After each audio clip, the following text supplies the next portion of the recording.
ಬ್ರಹ್ಮಶ್ರೀ ಪಿತಾಮಹ ಸುಭಾಷ್ ಪತ್ರಿಜಿಯವರಿಗೆ ವಂದಿಸುತ್ತಾ, ಸ್ವರ್ಣಮಾಲಾ ಪತ್ರಿಜಿ ಅಮ್ಮನವರಿಗೆ ವಂದಿಸುತ್ತಾ, PSSM ಮೂಮೆಂಟ್ನ ಎಲ್ಲಾ pyramid ಮಾಸ್ಟರ್ಗಳಿಗೆ ವಂದಿಸುತ್ತಾ, ವಾಯುಗುರುಗಳಿಗೆ ವಂದಿಸುತ್ತಾ, ಭಗವಂತ ನಾರಾಯಣನಿಗೆ ವಂದಿಸುತ್ತಾ, ಲೋಕ ಕಲ್ಯಾಣಾರ್ಥವಾಗಿ ಅಂತಾನೆ ನಡೀತಾ ಇರುವ ನಮ್ಮ ಈ ಧ್ಯಾನ ಯಜ್ಞದಲ್ಲಿ ಯೂಟ್ಯೂಬ್, ಜೂಮ್ ಮತ್ತೆ ಫೇಸ್ಬುಕ್ ನಲ್ಲಿ ಭಾಗವಹಿಸಿದಂತ ಎಲ್ಲಾ ಧ್ಯಾನ ಯೋಗಿ ಬಂಧುಗಳಿಗೆ ವಂದಿಸುತ್ತಾ, ನಮ್ಮ ಈ ಧ್ಯಾನ ಯಜ್ಞಕ್ಕೆ ಸಮಸ್ತ ಬ್ರಹ್ಮಾದಿ ದೇವತೆಗಳನ್ನ, ಯಕ್ಷಗಂಧರ್ವ ಕಿನ್ನರ ನಾಗರ ಚೈತನ್ಯವನ್ನ ಆವಾಹನೆಯನ್ನು ಮಾಡೋಣ. ಮೇಲಿನ ಲೋಕಗಳ ಎಲ್ಲ ಅಸ್ಟ್ರಲ್ ಮಾಸ್ಟರ್ಸ್, ಎನ್ಲೈಟೆಡ್ ಮಾಸ್ಟರ್ ಚೈತನ್ಯವನ್ನ ಆವಾಹನೆಯನ್ನು ಮಾಡೋಣ. ಸಪ್ತರ್ಷಿಗಳನ್ನ, ಸಪ್ತರ್ಷಿ ಪತ್ನಿಯರನ್ನ, ತ್ರಿಮೂರ್ತಿಗಳನ್ನ, ತ್ರಿಶಕ್ತಿಯರನ್ನ, ಸುಂದರ ಮಾತೆಯನ್ನ, ನಮ್ಮೆಲ್ಲರ ಪೂರ್ಣಾತ್ಮನನ್ನ ಆವಾಹನೆಯನ್ನು ಮಾಡೋಣ.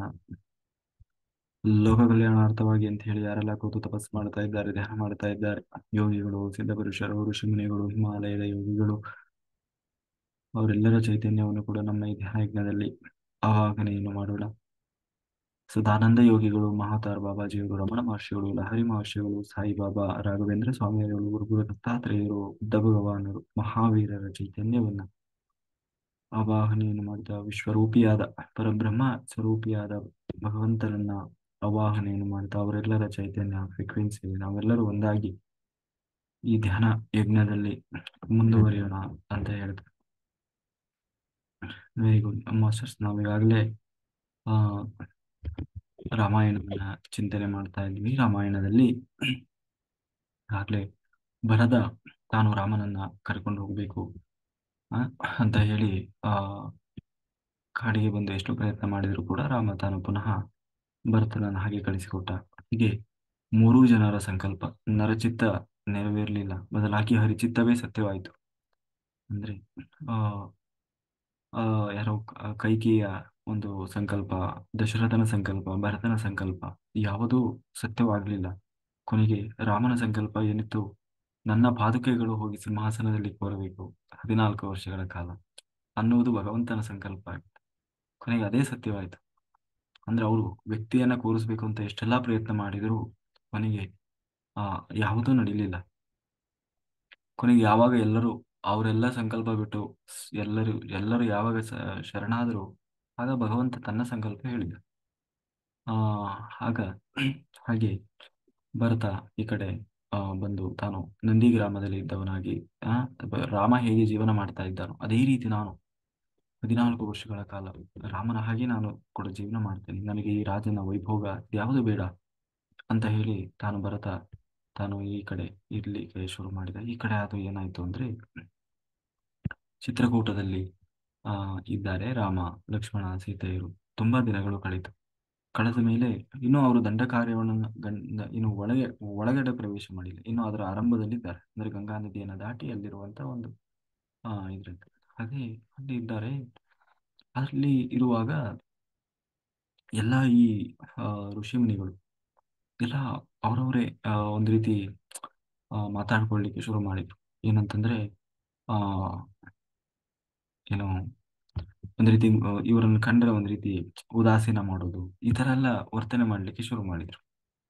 ಅಲ್ಲಿ ಚಿತ್ರಕೂಟದಲ್ಲಿ ಯಾಕೆ ಹೀಗೆ ಆಗ್ತಾ ಇದೆ ಅಂತ ನೋಡೋದ್ರೊಳಗೆ ಕೊನೆಗೆ ರಾಮಚಂದ್ರ ಕೇಳ್ತಾನೆ ಒಬ್ಬ ಋಷಿಗಳನ್ನ ಕರೆದು, ಯಾರೋ ಸರಿಯಾಗಿ ಮಾತಾಡಿಸ್ತಾ ಇಲ್ಲ, ನಾನು ಬಂದಾಗ ಬಹಳ ಖುಷಿಯಾಗಿದ್ರಿ, ಆದ್ರೆ ಇತ್ತೀಚೆಗೆ ಯಾಕೋ ನಮ್ಮನ್ನ ಅಷ್ಟೊಂದು ನೀವು ಆಧರಿಸ್ತಾ ಇಲ್ಲ, ಅಥವಾ ನಾವಿರೋದು ನಿಮಗೆ ಏನೋ ಒಂಥರ ಏನಪ್ಪಾ ಇವರು ಇಲ್ಲೇ ಬಂದು ಕೂತ್ ಬಿಟ್ರಲ್ಲ ಅನ್ನೋ ತರ ಭಾವನೆ ವ್ಯಕ್ತಪಡಿಸಿದ ಹಾಗೆ ಆಗ್ತಾ ಇದೆ. ಅದಕ್ಕೆ ಏನಾದ್ರೂ ನಮ್ಮಿಂದ ಏನಾದ್ರೂ ಸಮಸ್ಯೆ ಆಯ್ತಾ, ಅಥವಾ ಸೀತಾ ಏನಾದ್ರೂ ಅವಳ ವರ್ತನೆಯಲ್ಲಿ ನಿಮಗೆ ಏನಾದ್ರೂ ಬೇಜಾರಾಯ್ತಾ? ಯಾಕೆಂದ್ರೆ ಆ ಅವಳು ಯಾವತ್ತೂ ಹೀಗೆಲ್ಲ ಜನರ ಮಧ್ಯೆ ಬಂದು ಇದ್ದವಳಲ್ಲ, ಆದ್ರೂ ನಿಮಗೆ ಏನಾದ್ರೂ ಸಮಸ್ಯೆ ಆಯ್ತಾ ಅಂತ ಹೇಳಿ ತಾವು ಕೇಳ್ತಾ ಇದ್ದಾರೆ. ಆಗ ಅವ್ರು ಹೇಳಿದ್ರು, ನೋಡು ರಾಜನ್, ನೋಡು ರಾಮಚಂದ್ರ, ನೀನ್ ಇಲ್ಲಿ ಬಂದಾಗಿಂದ ಸ್ವಲ್ಪ ಈ ಕಡೆ ಈ ಋಷಿ ಏನು ರಾಕ್ಷಸರ ಹಾವಳಿ ಜಾಸ್ತಿ ಆಗಿದೆ. ಅಲ್ಲಿವರೆಗೂ ಯಾಕೆಂದ್ರೆ ಆತರ ಏನು ಆಗಿರ್ಲಿಲ್ಲ, ಅದಕ್ಕೆ ಎಲ್ಲರೂ ಒಂಥರ ಉದಾಸೀನ ಮಾಡ್ತಾ ಇದ್ದಾರೆ ಅಂದಾಗ, ಆಯ್ತು ನಾವೇನು ಇಲ್ಲಿಂದ ಹೊರಡ್ತೇವೆ, ಯಾಕೆಂದ್ರೆ ನಮ್ಮ ಮುಖ್ಯ ಉದ್ದೇಶವೇ ದಂಡಕಾರಣ್ಯದಲ್ಲಿ ಬದುಕಬೇಕು ಅಂತ. ಹ ನಾವು ಮುಂದಕ್ಕೆ ಹೋಗ್ತೀವಿ ಅಂತ ಹೇಳಿ ಆ ಚಿತ್ರಕೂಟವನ್ನು ತೊರೆದು ರಾಮ, ಲಕ್ಷ್ಮಣ, ಸೀತೆಯರು ದಂಡಕಾರಣ್ಯವನ್ನ ಪ್ರವೇಶ ಮಾಡ್ತಾರೆ. ದಂಡಕಾರಣ್ಯ ಅಂತಂದ್ರೆ ದಟ್ಟವಾದ ಅರಣ್ಯ, ಅಲ್ಲೇನು ಜನ ಮನುಷ್ಯರು ಯಾರೋ ಸಿಗೋಲ್ಲ. ಬರೀ ಕಾಡು, ಕಾಡು ಪ್ರಾಣಿ, ಅಲ್ಲಿ ನಡ್ಕೊಂಡು ಹೋಗ್ಲಿಕ್ಕೆ ದಾರಿಯೂ ಸರಿ ಇರೋಲ್ಲ. ಹೀಗೆ ಆ ಆದ್ರೆ ದಂಡಕಾರಣ್ಯನ ಈಗ ನಿಜವಾಗಲೂ ಪ್ರವೇಶ ಮಾಡಿದ. ಅಂದ್ರೆ ಚಿತ್ರಕೂಟದಲ್ಲಿ ಬಹಳ ದಿನಗಳು ಇರಲಿಲ್ಲ. ಆ ದಂಡಕಾರಣ್ಯ ಆದ್ರೂ ಎಂತದು ಅಂತಂದ್ರೆ ದೊಡ್ಡ ಭಯೋತ್ಪಾದಕರ ಒಂದು ಕೂಪ. ಭಯೋತ್ಪಾದಕರು ಅಂದ್ರೆ ಯಾರು? ಅವಾಗ ರಾಕ್ಷಸರೇ ದೊಡ್ಡ ಭಯೋತ್ಪಾದಕರು. ಇವತ್ತಿನ ಭಯೋತ್ಪಾದನೆ ಏನು, ಅವಾಗಿಂದ ಭಯೋತ್ಪಾದನೆ ಅಲ್ಲೆಲ್ಲ ರಾಕ್ಷಸರು ಅಂತಂದ್ರೆ ಅವ್ರದ್ದು. ಆ ಎಲ್ಲಾ ರಾಕ್ಷಸರ ಎಲ್ಲ ಕಡೆ ಭಯೋತ್ಪಾದಕರು ಆ ಒಂದು ದಂಡಕಾರಣ್ಯದಲ್ಲಿ ತುಂಬಿಕೊಂಡು ಬಿಟ್ಟಿದ್ದಾರೆ. ಅಲ್ಲಿ ಏನು ಜನವಸತಿ ಅನ್ನೋದೇ ಇಲ್ಲ. ಆ ಅದೆಲ್ಲದರ ನಾಯಕ ಯಾರು ಅಂತಂದ್ರೆ ರಾವಣ. ಆ ಭಯೋತ್ಪಾದನೆಯ ದೇಶ ಯಾವುದು ಅಂತಂದ್ರೆ ಅವತ್ತು ಇವತ್ತಿನ ಏನು ಲಂಕಾಪಟ್ಟಣ ಅಂದ್ರೆ ರಾವಣನ ಲಂಕೆ. ಅಲ್ಲಿ ಅವನು ಕೂತವನಾಗಿ ಎಲ್ಲಾ ಕಡೆ ತನ್ನ ಭಯೋತ್ಪಾದಕರನ್ನ ಬಿಟ್ಟು ಇಡೀ ಜಗತ್ತನ್ನೇ ಹೆದರಿಸಿ ತನ್ನ ಒಂದು ಅಂಕುಶದಲ್ಲಿ ಇಟ್ಟುಕೊಂಡಿದ್ದ. ತನಗೆ ಹೆಂಗ್ ಬೇಕೋ ಹಾಗೆ ಎಲ್ಲರೂ ವರಬಲದಿಂದ ಯಾರು ಅವರನ್ನ ಎದುರಿ ಹಾಕಿಕೊಳ್ಳುವವರೇ ಇಲ್ಲ. ಬರೀ ಹೆಸರು ಹೇಳಿದ್ರೆ ನಾವು ರಾವಣನ ಕಡೆಯರು ಅಂದ್ರೆ ಸಾಕು ಹೆದರ್ತಾರೆ. ಅಷ್ಟು ಯಾರು ಏನು ಎದುರಿಸುವವರೇ ಇಲ್ಲ. ಅಂತಹ ಭಯೋತ್ಪಾದನೆಯ ಕೋಪವಾದಂತಹ ದಂಡಕಾರಣ್ಯಕ್ಕೆ ಪ್ರವೇಶ ಮಾಡ್ತಾ ಇದ್ದಾರೆ. ಕೊನೆಗೆ ಇರಾದ ತಾನು ಮುಂದೆ ನಡ್ಕೊಂಡು ಬರ್ತಾ ಇದ್ದಾರೆ ಎಲ್ಲರೂ ಇರುವಾಗ ಒಬ್ಬ ಬಹಳ ದೈತ್ಯ, ಒಂದು ದೊಡ್ಡ ದೇಹ, ಇರಾದ ಅಂತ ಹೇಳಿ ಒಬ್ಬ ರಾಕ್ಷಸ, ಅವನು ಎದುರಾಗ್ತಾನೆ. ಎದುರಾಗಿ ನೋಡ್ತಾನೆ, ಇವ್ರೇನು ಬಹಳ ನೋಡ್ಲಿಕ್ಕೇನು ಬಹಳ ಚೆನ್ನಾಗಿದ್ದಾರೆ, ಏನು ಅಜಾನುಬಾಹುಗಳು, ಅದ್ರ ಜೊತೆಗೆ ಈ ಸಣ್ಣ ಹುಡುಗಿ ತರ ಸೀತೆ ಕಣ್ಲು, ಇಷ್ಟು ಒಳ್ಳೆ ಹುಡುಗಿ ಈ ಕಾಡಾಡಿಗಳ ಜೊತೆ, ಕಾಡು ಜನರ ಜೊತೆ ಇವಳು ಯಾಕೆ ಇದ್ದಾಳೆ ಅಂತ ಹೇಳಿ ಅವನು ಹೇಳ್ತಾನೆ, ನೋಡು ನಿಮ್ಮಂತವ್ರ ಜೊತೆಗೆ ಇರ್ಬೇಕಾದವಳಲ್ಲ, ನನ್ನಂತವಳ ಜೊತೆಗೆ ಇರ್ಬೇಕು, ಇಂತಹ ಏನು ಸುಂದರವಾದ ಹುಡುಗಿ ಅಂತ ಹೇಳಿ ಓಡಿ ಬಂದವನೇ ಆ ಸೀತೆನ ಹಿಡ್ಕೊಂಡು ಒಂದು ಕೈಯಲ್ಲಿ ಓಡ್ಲಿಕ್ಕೆ ಶುರು ಮಾಡಿದ. ಆಗ ರಾಮ ಹೇಳ್ತಾನೆ ಲಕ್ಷ್ಮಣನಿಗೆ, ನೋಡು ಲಕ್ಷ್ಮಣ, ನನಗೆ ಈ ಕಾಡಿಗೆ ಹೋಗ್ಬೇಕು ನೀನು ಅಂತ ಹೇಳಿ ಬೈದಾಗ, ಆ ಕೈಕಿ ಅಷ್ಟು ಅವಮಾನ ಮಾಡಿದಾಗ ಎಲ್ಲೂ ಕೂಡ ನನ್ನ ಮನಸ್ಸಿಗೆ ಬೇಜಾರಾಗ್ಲಿಲ್ಲ. ಆದ್ರೆ ಇವತ್ತು ನನ್ನ ಎದುರಿಗೆ, ಯಾಕೆಂದ್ರೆ ನನ್ನ ನನ್ನನ್ನೇ ನಾನು ರಕ್ಷಣೆ ಮಾಡ್ತೀನಿ, ಅದು ನಾನು ಬೇಡ ಅಂದ್ರೂ ಕೂಡ ನಿನ್ನ ಜೊತೆಗಿದ್ದಾಗ ನನಗೆ ಯಾವ ಭಯವೂ ಇಲ್ಲ ಅಂತ ಹೇಳಿ ಹೇಳ್ಕೊಂಡು ಬಂದಂತಹ ಸೀತೆಯನ್ನ ನನ್ನ ಕಣ್ಣೆದುರಿಗೆ ಅವನು ಎತ್ಕೊಂಡು ಹೋಗ್ತಾ ಇದ್ದಾನೆ ಅಂತಂದ್ರೆ ನಾನು ಇದನ್ನ ಖಂಡಿತ ಸಹಿಸ್ಲಿಕ್ಕೆ ಸಾಧ್ಯ ಇಲ್ಲ ಅಂತ ಹೇಳಿ ಆ ಆ ತಾನು ಯುದ್ಧ ಮಾಡ್ಲಿಕ್ಕೆ ಶುರು ಮಾಡ್ತಾನೆ. ಅವಾಗ ಅವನು ಯುದ್ಧ ಮಾಡ್ತಾನೆ. ಕೂಡ್ಲೆ ಅವನು ಸೀತೆಯನ್ನ ಬಿಟ್ಟು ಎರಡೂ ಕೈಯಲ್ಲಿ ಆ ರಾಮಲಕ್ಷ್ಮಣರನ್ನು ಹಿಡ್ಕೊಂಡು ಬಿಡ್ತಾನೆ. ಯಾರು ಇರಾದ, ಅಂದ್ರೆ ಅಷ್ಟು ದೊಡ್ಡ ದೇಹ ಅವನು. ಕೊನೆಗೆ ಅವ ರಾಮ ತನ್ನ ಪಕ್ಕದಲ್ಲಿದ್ದಂತ ಖಡ್ಗ ತೆಗೆದು ಅವನ ಎರಡೂ ಕೈಗಳನ್ನ ಕಟ್ ಮಾಡ್ತಾನೆ. ಆಗ ಅವನಿಗೆ ಹ್ಮ್ ಒಂದು ಆ ದೇಹ ನಾಶ ಆಗಿ ಒಂದು ದಿವ್ಯ ದೇಹ, ಅದು ಏನು ದೇಹವನ್ನು ಪಡಿತಾನೆ. ಅಂದ್ರೆ ಇವನು ಯಾರು ಅಂತಂದ್ರೆ, ಆಗ ಅವನು ಶರಣಾಗಿ ರಾಮ ಲಕ್ಷ್ಮಣರಿಗೆ ಶರಣಾಗಿ ರಾಮನಿಗೆ ತಾನು ಹೇಳ್ತಾನೆ, ನಾನು ತುಂಬುರು ಅಂತ ಹೇಳಿ ಒಬ್ಬ ಗಂಧರ್ವ, ನಾನು ಶಾಪಗ್ರಸ್ತನಾಗಿ ಇಲ್ಲಿ ದೊಡ್ಡ ದೈತ್ಯನಾಗಿ ಇದ್ದೆ. ಆದರೆ ನಾನು ಆ ಕೊನೆಗೆ ಆ ಒಬ್ಬ ಋಷಿಮುನಿಯಿಂದ ನನ್ನ ಶಾಪಕ್ಕೆ ಏನು ಪರಿಹಾರ ಅಂತ ಕೇಳಿದಾಗ ಅವನು ಹೇಳಿದ, ಮುಂದೆ ಭಗವಂತ ತಾನು ರಾಮನಾಗಿ ಬರ್ತಾನೆ, ಆಗ ಅವನು ನಿನ್ನ ಎರಡೂ ತೋಳುಗಳನ್ನ ಕಡಿದು ಹಾಕ್ತಾನೆ, ಆಗ ನಿನ್ನ ಶಾಪ ವಿಮೋಚನೆ ಆಗ್ತದೆ, ನೀನು ಈ ಪುನಃ ನಿನ್ನ ಗಂಧರ್ವ ಆ ಜನ್ಮವನ್ನು ಪಡಿತೀಯ ಅಂತ ಹೇಳಿ, ನಿನ್ನಿಂದಾಗಿ ನನಗೆ ಈ ಶಾಪ ವಿಮೋಚನೆ ಆಯಿತು ಅಂತ ಹೇಳಿ ರಾಮನಿಗೆ ತಾನು ಶರಣಾಗಿ ನಮಸ್ಕಾರ ಮಾಡಿ ತಾನು ಅಲ್ಲಿಂದ ಹೊರಟು ಹೋಗ್ತಾನೆ. ಹೀಗೆ ಸುಮಾರು ದೂರ ಬರ್ತಾ ಇದ್ದಾರೆ. ಅಂದ್ರೆ ಇವರು ಈಗ ಉತ್ತರ ಭಾರತದಿಂದ ದಕ್ಷಿಣ ಭಾರತದ ಕಡೆಗೆ ಬರ್ತಾ ಇದ್ದಾರೆ. ಈ ಮಧ್ಯಪ್ರದೇಶ ಇದೆಯಲ್ಲ, ಮಧ್ಯಪ್ರದೇಶ ಆಮೇಲೆ ಒಡಿಸ್ಸಾ, ಇದೆಲ್ಲ ದಟ್ಟ ಅರಣ್ಯದ ಪ್ರದೇಶ, ಅದೇ ದಂಡಕಾರಣ್ಯ. ದಂಡಕಾರಣ್ಯ ನಾವು ಸಂಕಲ್ಪ ಮಾಡುವಾಗ ಹೇಳ್ತಾರೆ, ದಂಡಕಾರಣ್ಯ ದಕ್ಷಿಣಾತೀರೆ ದಂಡಕಾರಣ್ಯ, ಅಥವಾ ಕರಾವಳಿಯವರಾದ್ರೆ ಪರಶುರಾಮ ಕ್ಷೇತ್ರ ಅಂತ. ಹಂಗೆ ದಂಡಕಾರಣ್ಯ ಅಂತಂದ್ರೆ ಭರತಖಂಡ ದಂಡಕಾರಣ್ಯ ಅಂತೇಳಿ, ಅಂದ್ರೆ ಭಾರತದ ಮಧ್ಯಭಾಗ. ಮಧ್ಯ ಅಂದ್ರೆ ಅಲ್ಲಿ ಅಷ್ಟು ದಟ್ಟ ಅರಣ್ಯ ಕಾಡು, ಅಲ್ಲಿ ಜನವಸತಿನೇ ಇಲ್ಲದಂತಹ ಪ್ರದೇಶ. ಆ ಹಿಂಗೆ ಉತ್ತರ ಭಾರತದಿಂದ ಈಗ ದಕ್ಷಿಣ ಭಾರತದ ಕಡೆಗೆ ನಡ್ಕೊಂಡು ಹೊರಟಿದ್ದಾರೆ ಅವರು ನಡ್ಕೊಂಡು. ಈ ಕಡೆ ಆ ತುಂಬಾ ದೂರ ಬರ್ತಾ ಇದ್ದಾರೆ. ಕೆಲವು ದಿನಗಳು ಕಳೀತು. ಕೊನೆಗೆ ಒಬ್ಬ ಶರಭಂಗ ಅಂತ ಹೇಳಿ ಒಬ್ಬ ಋಷಿ, ಏನೋ ಒಂದು ಎಲುಬಿನ ಹಂದ ಆಗಿದೆ, ಎಷ್ಟೋ ಎಷ್ಟು ಸಾವಿರ ವರ್ಷ ಆಗಿದೆ ಏನೋ ಗೊತ್ತಿಲ್ಲ, ಅದನ್ನು ನೋಡ್ತಾ ಇದ್ದಾನೆ. ಎದುರುಗಡೆ ಇಂದ್ರ ಇಂದ್ರ ತನ್ನ ರಥವನ್ನು ಸಮೇತನಾಗಿ ಬಂದು ನಿಂತಿದ್ದಾನೆ. ಅವನು ಕರೀತಾ ಇದ್ದಾನಂತೆ, ಇಂದ್ರ ಬಾರಯ್ಯ ಹೋಗೋಣ ಸಾಕು, ಆ ನಿನ್ನಂತವನು ಇಲ್ಲಿ ಇರೋದಲ್ಲ, ನಿನ್ನ ಸಾಧನೆ ಪರಿಪಕ್ವವಾಗಿದೆ, ನೀನು ಮೇಲೆ ಮೋಕ್ಷಕ್ಕೆ ಹೋಗಬೇಕಾದವನು, ನಾನು ಕರ್ಕೊಂಡು ಹೋಗ್ತೇನೆ ಬಾ ಅಂತ ಇಂದ್ರ ಕರೀತಾ ಇದ್ದಾನಂತೆ.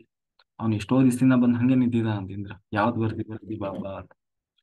ಅದನ್ನ ನೋಡಿದ ಲಕ್ಷ್ಮಣ ನೋಡಿದ, ಏನಿದು ಇಂಥ ದಿವ್ಯ ಪುರುಷ ಕರೀತಾ ಇದ್ದಾನೆ, ಇವನು ಹೋಗ್ತಾ ಇದ್ದಾನಲ್ಲ. ಅದಕ್ಕೆ ಹೇಳಿದ, ಅವನು ಕನಸೇನು ಅಂತಂದ್ರೆ ರಾಮ ಬರ್ತಾನೆ, ರಾಮ ಬರ್ತಾನೆ ಅಂತಂದ್ರೆ ಅಂತ ಹೇಳಿ ಎಷ್ಟೋ ವರ್ಷದಿಂದ ಕಾಯ್ತಾ ಇದ್ದ ನಾವು.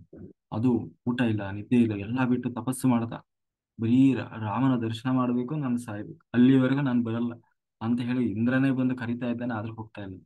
ಆ ರಾಮನ ನೋಡ್ಬೇಕು ಅಂತ ಹೇಳಿ. ಕೊನೆಗೆ ಎಷ್ಟೋ ವರ್ಷದಿಂದ ಕಾಯ್ತಾ ಇದ್ದ. ಕೂಡ್ಲೆ ರಾಮ ಬಂದ. ರಾಮ ಬಂದ ಕೂಡ್ಲೆ ಅವನಿಗೆ ಆ ನಮಸ್ಕಾರ ಮಾಡಿದ. ನಮಸ್ಕಾರ ಮಾಡಿ, ಇಷ್ಟು ವರ್ಷ ನಾನು ಕಾದಿದ್ದು ಸಾರ್ಥಕ ಆಗಿದೆ, ಯಾಕೆಂದ್ರೆ ನೀನು ಬರ್ತೀಯಾ ಬರ್ತೀಯಾ ಅಂತ ಹೇಳಿ ನಾನು ಇಲ್ಲಿವರೆಗೆ ಕಾದೆ ಅಂತ ಹೇಳಿ ಅವನಿಗೆ ಬಹಳ ಖುಷಿ ಆಗ್ತದೆ.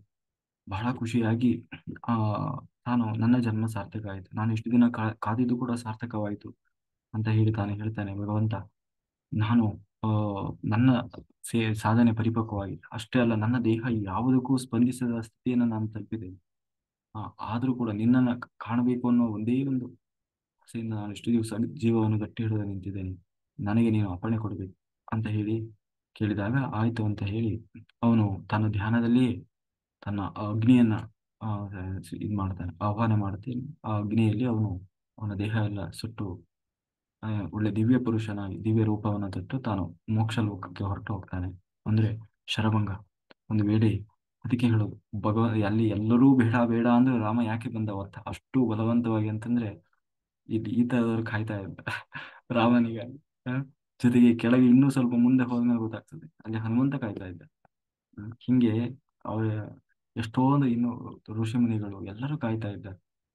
ಹಾಗಿರುವಾಗ ರಾಮ ಅಯೋಧ್ಯೆಯಲ್ಲೇ ಕೂತಿದ್ರೆ ಪಾಪ ಎಷ್ಟು ಜನರಿಗೆ ಅಯೋಧ್ಯೆ ಜನ ನೋಡಿದ್ದಾರೆ 25 ವರ್ಷ ರಾಮನನ್ನ. ಇನ್ನು ಮತ್ತೆ ಉಳಿದವರಿಗೆ ಸಿಗಬೇಕಲ್ಲ ರಾಮ. ಹಾಗೆ ಹೀಗೆ ಸುತ್ತುತ್ತಾ ಸುತ್ತುತ್ತಾ ಎಲ್ಲಾ ಕಡೆ ಅಲ್ಲೊಂದಿಷ್ಟು ತೀರ್ಥ ಇಲ್ಲೊಂದು ದಿವಸ ಸುತ್ತುತ್ತಾ ಸುತ್ತುತ್ತಾ ಈಗ 10 ವರ್ಷ ಕಳೆದ್ರು. ಯಾರು ವನವಾಸದಲ್ಲಿ 10 ವರ್ಷಗಳು ಕಳೆದ್ರು. ನಾವೆಲ್ಲ ಏನ್ ಅನ್ಕೊಂತೀವಿ, ರಾಮ ಆ, ವನವಾಸಕ್ಕೆ ಹೋದ, ಸೀತೆ ಬಂದು ಕತ್ಕೊಂಡು ಹೋಗ್ಬಿಟ್ಟ ರಾವಣ. ಅಂದ್ರೆ ಒಂದೇ ಸರಿ ಆಗಿದ್ದಲ್ಲ ಅದು. 10 ವರ್ಷ ಬರೀ ಇದರಲ್ಲಿ ಕಳೆದಿದ್ದಾರೆ, ಏನೋ ಕಾಡಲ್ಲಿ ವನವಾಸಕ್ಕೆ ಮುಗೀತು. ಕೊನೆಗೆ ಆ ವನವಾಸ ಎಲ್ಲ ಆಯ್ತು. 10 ವರ್ಷ ಆಯ್ತು ಈಗ. ಕೊನೆಗೆ 10 ವರ್ಷ ಆದ್ಮೇಲೆ 11ನೇ ವರ್ಷ. 11ನೇ ವರ್ಷಕ್ಕೆ ಪುನಃ ಹೀಗೆ ಸಂಪೂರ್ಣ ದಕ್ಷಿಣ ಭಾರತಕ್ಕೆ ಬಂದರು. ದಕ್ಷಿಣ ಭಾರತದಲ್ಲೇ ಇನ್ನು ಪ್ರವೇಶ ಮಾಡ್ತಾ ಇದ್ದಾರೆ. ಅಂದ್ರೆ ಇನ್ನು ಕರ್ನಾಟಕ ಪ್ರವೇಶ ಆಗಿಲ್ಲ, ಇನ್ನು ಈ ಆಂಧ್ರ ಭಾಗ ಅಲ್ಲಿದ್ದಾರೆ. ಆ 11ನೇ ವರ್ಷದಲ್ಲಿರುವಾಗ ಅಗಸ್ತ್ಯರು ಅಗಸ್ತ್ಯರು ಅವರ ಒಂದು ಆಶ್ರಮಕ್ಕೆ ಹೋಗ್ತಾರೆ. ಆ ಸಿಗ್ತದೆ ಅಗಸ್ತ್ಯರ ಆಶ್ರಮ. ಅಲ್ಲಿ ಅಗಸ್ತ್ಯರು ಏನು ರಾಮ ಲಕ್ಷ್ಮಣ ಸೀತೆಯರನ್ನ ಸ್ವಾಗತ ಮಾಡ್ತಾರೆ. ಸ್ವಾಗತ ಮಾಡಿ ಅವರು ಕೂಡ ರಾಮ ಬರ್ತಾನೆ ಅಂತ ಹೇಳಿ ಅಲ್ಲಿ ಆಶ್ರಮ ಕಟ್ಟಿಕೊಂಡು ಕಾಯ್ತಾ ಇದ್ರು ರಾಮನಿಗೋಸ್ಕರ ಅಂತಾನೆ ಅಗಸ್ತ್ಯರು. ಯಾಕಪ್ಪ ಅಂತಂದ್ರೆ ಅವ್ರ ಹತ್ರ ಒಂದು ಬಿಲ್ಲು ಬಿಲ್ಲು ಬಾಣ ಬತ್ತಳಿಕೆ ಇತ್ತು, ಅದನ್ನ ರಾಮನಿಗೆ ಕೊಡ್ಬೇಕು, ಮುಂದೆ ಇಲ್ಲಿ ರಾಮ ಬರ್ತಾನೆ ಅಂತ ಹೇಳಿ. ಅವ್ರ ಹತ್ರ ಆದ್ರೂ ಹೇಗಿತ್ತು ಅಂದ್ರೆ ಹಿಂದೆ ಇಂದ್ರ ಕೊಟ್ಟಿದ್ನು, ಇಲ್ಲಿ ಮುಂದೆ ರಾಮಚಂದ್ರ ಬರ್ತಾನೆ, ಬಂದಾಗ ಅವನಿಗೆ ಈ ಬಿಲ್ಲು ಬಾಣಗಳನ್ನ ಕೊಡಿ. ಅಲ್ಲ, ಇಂದ್ರನಿಗಾದ್ರೂ ಯಾರು ಕೊಟ್ಟಿದ್ರು ಅಂತಂದ್ರೆ ನಾರಾಯಣ ಇಂದ್ರನಿಗೆ ಕೊಟ್ಟಿರ್ತಾನೆ. ನಾನು ಮುಂದೆ ರಾಮಾವತಾರದಲ್ಲಿ ಬಂದಾಗ ನನಗೆ ನೀನು ತಲುಪಿಸ್ಬೇಕಿದನ್ನ ಅಂತ ಹೇಳಿ. ಹಾಗೆ ಇದು ನಾರಾಯಣನಿಂದ ಕೊಟ್ಟಂತಹ ಬಿಲ್ಲು ಬಾಣಗಳು, ಅದನ್ನ ನಿನಗೆ ಸೇರಬೇಕು ಅಂತ ಹೇಳಿ ಅದನ್ನೆಲ್ಲ ರಾಮನಿಗೆ ಕೊಡ್ತಾರೆ. ಕೊಟ್ಟು ಆ ತಾನು ಆ ಆ ಸೀತಾಮಾತೆಯನ್ನ ಬಹಳ ಹೊಗಳ್ತಾರೆ ಯಾರೋ ಅಗಸ್ತ್ಯರು. ಯಾಕೆಂದ್ರೆ ಎಂತಹ ಸಾಧ್ವಿ, ಇಷ್ಟು 10 ವರ್ಷ ಕಳೆದೇ ಬಿಟ್ಟಿಲ್ಲ, ಬರೀ ಗಂಡನ ಭಾಗ್ಯವೇ ನನ್ನ ಭಾಗ್ಯ ಅಂತ ಹೇಳಿ ಎಂತಹ ಕಷ್ಟ ನಷ್ಟ. ಆ ಆ ಕಾಡು ಮೇಡು, ಅಲ್ಲಿ ಒಂದು ನಾಗರಿಕತೆ ಇಲ್ಲ, ಏನಿಲ್ಲ, ಬರೀ ಗೆಡ್ಡೆ ಗೆಣಸು ಹಣ್ಣು ತಿನ್ಕೊಂಡು ಇಷ್ಟೆಲ್ಲ ಎಷ್ಟೊಂದು ಕಷ್ಟಪಟ್ಟಿದೆಯಲ್ಲಮ್ಮ ನೀನು. ಅಂದ್ರೆ ನಿನ್ನಂತ ಹೆಣ್ಣು ಇಡೀ ಸ್ತ್ರೀ ಕುಲಕ್ಕೆ ಮಾದರಿ ಅಂತ ಹೇಳಿ ಬಹಳ ಹೊಗಳ್ತಾರೆ. ಜೊತೆಗೆ ರಾಮನಿಗೆ ಹೇಳ್ತಾರೆ, ಇನ್ನು ಯಾಕೆಂದ್ರೆ ನಿನ್ನನ್ನೇ ನಂಬಿ ಬಂದವಳು, ಆದಷ್ಟು ಅವಳಿಗೆ ಯಾವುದೇ ದುಃಖ ಬರದ ಹಾಗೆ, ದುಃಖ ಸಿಗದ ಹಾಗೆ ನೀನು ನೋಡ್ಕೋ ಅಂತ ಹೇಳಿ ರಾಮನಿಗೂ ಕೂಡ ಹೇಳಿ ಆ ಅವ್ರು ಇನ್ನೂ ಸ್ವಲ್ಪ ಬಹಳ ವಿಸ್ತಾರವಾಗಿ ಅದರ ಬಗ್ಗೆ ಉಪದೇಶ ಎಲ್ಲ ಇದೆ, ಅದು ಹೇಳ್ತಾರೆ.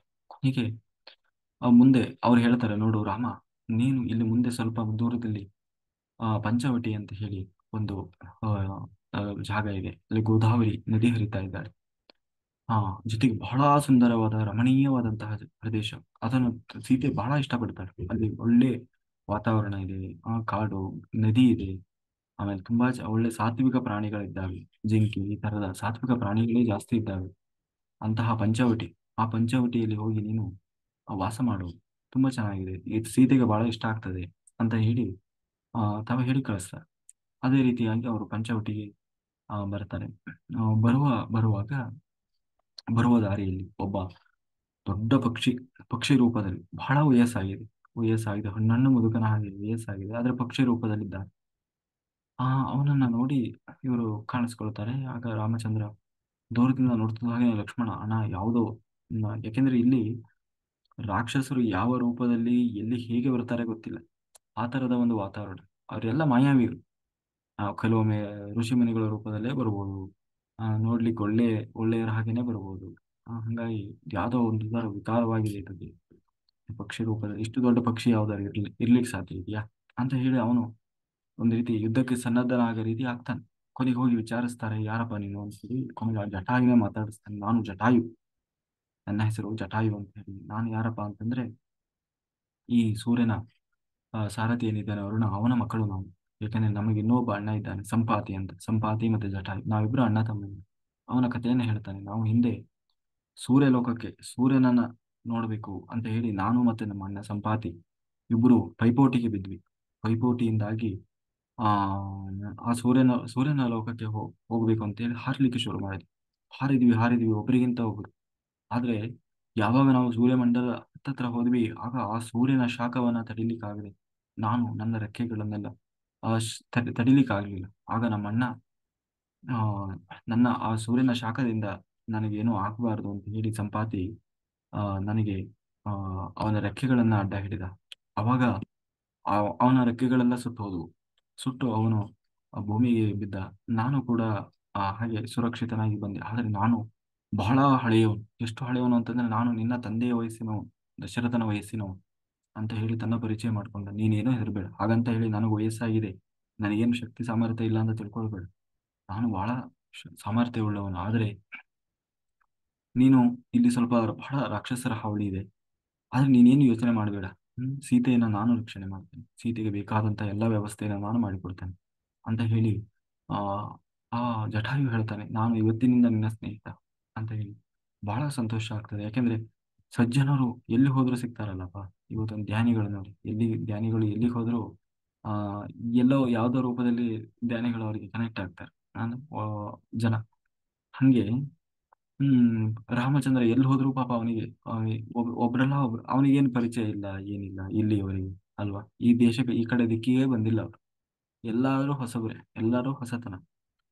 ಆದ್ರೂ ಕೂಡ ಎಲ್ಲರೂ ಅವನ ಒಂದು ವ್ಯಕ್ತಿತ್ವ ಅವನ ನೋಡಿ, ಅವನ ಒಂದು ಇದನ್ನ ನೋಡಿ ಎಲ್ಲರೂ ನಾವು ಹೆಲ್ಪ್ ಮಾಡ್ತೀವಿ, ಸಹಾಯ ಮಾಡ್ತೀವಿ ಅಂತ, ಸಹಾಯ ಮಾಡುವುದು. ಹೀಗೆ ಏನು ಜಟಾಯುವಿನ ಸಹಾಯದಿಂದ ಪಂಚವಟಿಯನ್ನು ಬಂದು, ಆ ಪಂಚವಟಿಯಲ್ಲಿ ಅಂದ್ರೆ ಗೋದಾವರಿ ನದಿಯ ದಂಡ ತೀರ ಪ್ರದೇಶ, ಅಂದ್ರೆ ಇವತ್ತು ಹೆಚ್ಚು ಕಡಿಮೆ ನಮ್ಮ ಕರ್ನಾಟಕ ಆಂಧ್ರ ಆ ಒಂದು ಏನು ಬಾರ್ಡರ್ ಪ್ರದೇಶ, ಅಂದ್ರೆ ಹೆಚ್ಚು ಕಡಿಮೆ ಉತ್ತರ ಕರ್ನಾಟಕದಕ್ಕಿಂತ ಸ್ವಲ್ಪ ಭಾಗದಲ್ಲಿ ಗೋದಾವರಿ ನದಿ ಅಲ್ಲೇ ಬರ್ತದೆ. ಆ ಏನು ಈ ಕಡೆ ಉತ್ತರ ಕರ್ನಾಟಕ ಅನ್ನೋದಕ್ಕಿಂತ ಆಂಧ್ರ ಪ್ರದೇಶ, ಅಲ್ಲಿ ತಾವು ಪಂಚವಟಿ ಬರ್ತದೆ. ಅಲ್ಲಿ ತಾವು ವಾಸ ಮಾಡಲಿಕ್ಕೆ ಶುರು ಮಾಡಿದ್ರು ಪಂಚವಟಿಯಲ್ಲಿ. ಪಂಚವಟಿಯಲ್ಲಿ ಎಲ್ಲ ಅಲ್ಲಿ ಬೇಕಾದಂತ ವ್ಯವಸ್ಥೆ ಯಾರು ಲಕ್ಷ್ಮಣ ಅಲ್ಲಿ ಬೇಕಾದಂತಹ ಕುಟೀರ, ಅದಕ್ಕೆಲ್ಲ ವ್ಯವಸ್ಥೆ, ಏನೇನು ವ್ಯವಸ್ಥೆ ಬೇಕೋ ಅದನ್ನೆಲ್ಲ ಮಾಡಿ ಅಲ್ಲಿ ವಾಸ ಮಾಡ್ಲಿಕ್ಕೆ ಶುರು ಮಾಡಿ. ಹೀಗೆ ಎಷ್ಟು ವರ್ಷ ಅಲ್ಲಿ 2.5 ವರ್ಷ ಕಳೆದಂತೆ. ಈಗ 13 ವರ್ಷ ಸಂಪೂರ್ಣ ಆಯ್ತು. ಸಂಪೂರ್ಣ ಆಗಿ ಈಗ 13ನೇ ವರ್ಷ, 13 ವರ್ಷ ಕಂಪ್ಲೀಟ್ ಆಗಿ 13ನೇ ವರ್ಷ, 14ನೇ ವರ್ಷ ಶುರುವಾಗಿದೆ. ಅಂದ್ರೆ ಇನ್ನು 1 ವರ್ಷ ಇದೆ ವನವಾಸ ಮುಗಿಲಿಕ್ಕೆ, 1 ವರ್ಷ ಇದೆ. 13 ವರ್ಷ ಕಳೆದ್ರು.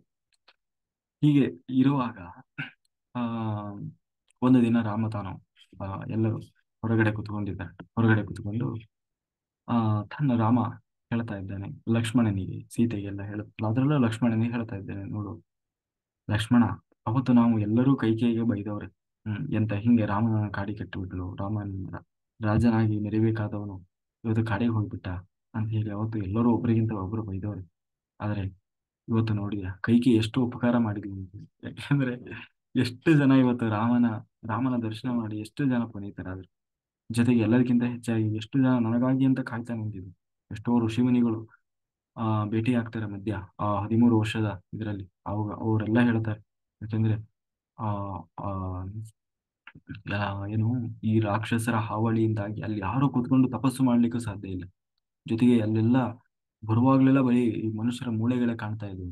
ಯಾಕೆಂದ್ರೆ ಆ ಆ ಋಷಿಮುನಿಗಳನ್ನೆಲ್ಲ ಅವರು ನರಭಕ್ಷಕರು ಎಲ್ಲ ತಿಂದು ತಿಂದು ಬಿಸಾಕಿ ಬರೀ ಅವರ ಎಲುಬಿನ ಹಂದರಗಳೇ ಇದ್ವಂತೆ ಎಲ್ಲಿ ನೋಡಿದ್ರು ಅಲ್ಲಿ ರಾಶಿ ರಾಶಿ ಆ ಏನು ಋಷಿಗಳು ಆ ಅದನ್ನೆಲ್ಲ ಅವರೆಲ್ಲ ಮೊದಲೇ ಪ್ರಾರ್ಥನೆ ಮಾಡ್ಕೊಳ್ತಾರೆ ರಾಮ ಆದಷ್ಟು ಬೇಗ ಈ ಭಯೋತ್ಪಾದಕರಿಂದ ನೀನು ಮುಕ್ತಿ ಕೊಡಿಸ್ಬೇಕು ಯಾಕಂದ್ರೆ ಎಲ್ಲೂ ಕೂಡ ಈ ರಾಕ್ಷಸರ ಹಾವಳಿ ಇಲ್ಲದ ಹಾಗೆ ಅಂತ ಹೇಳಿ ಎಲ್ಲ ಅವರು ಬೇಡ್ಕೊಳ್ತಾ ಇರ್ತಾರೆ ಈಗಾಗ್ಲೇ ಎಷ್ಟೋ ನಾಶ ಮಾಡ್ತಾ ಬಂದಿರ್ತಾರೆ ಹಂಗೆ ಆ ಹಾಗಾಗಿ ನಾವು ಒಂದ್ ವೇಳೆ ವನವಾಸಕ್ಕೆ ಬಂದಿಲ್ಲ ಅಂದಿದ್ರಿ ಎಂತ ಎಷ್ಟು ಜನ ಇದ್ರಲ್ಲ ನಮ್ಮನ್ನ ಮಿಸ್ ಮಾಡ್ಕೊಂತ ಇದ್ರಲ್ಲ ಅಂತ ಹೇಳಿ ರಾಮ ಹೇಳ್ತಾ ಇದ್ದಾನಂತೆ ಹೀಗೆ ಹೇಳುವಾಗ ದೂರದಲ್ಲಿ ಯಾರೋ ಒಬ್ರು ಬಂದ್ರು ಬಂದ ಆ ನೋಡುವಾಗ್ಲೇ ಪ್ರವೇಶ ಮಾಡ್ತಾಳೆ ಯಾರು ಶೂರ್ಪನಖಿ ಶೂರ್ಪನಖಿ ಯಾರಪ್ಪ ಇವರು ಶೂರ್ಪನಖಿ ಅಂತಂದ್ರೆ ಇವಳು ರಾವಣನ ತಂಗಿ ಇವಳ ಈ ರಾವಣನ ಇತಿಹಾಸ ಏನಪ್ಪಾ ಅಂತಂದ್ರೆ ಈ ರಾವಣ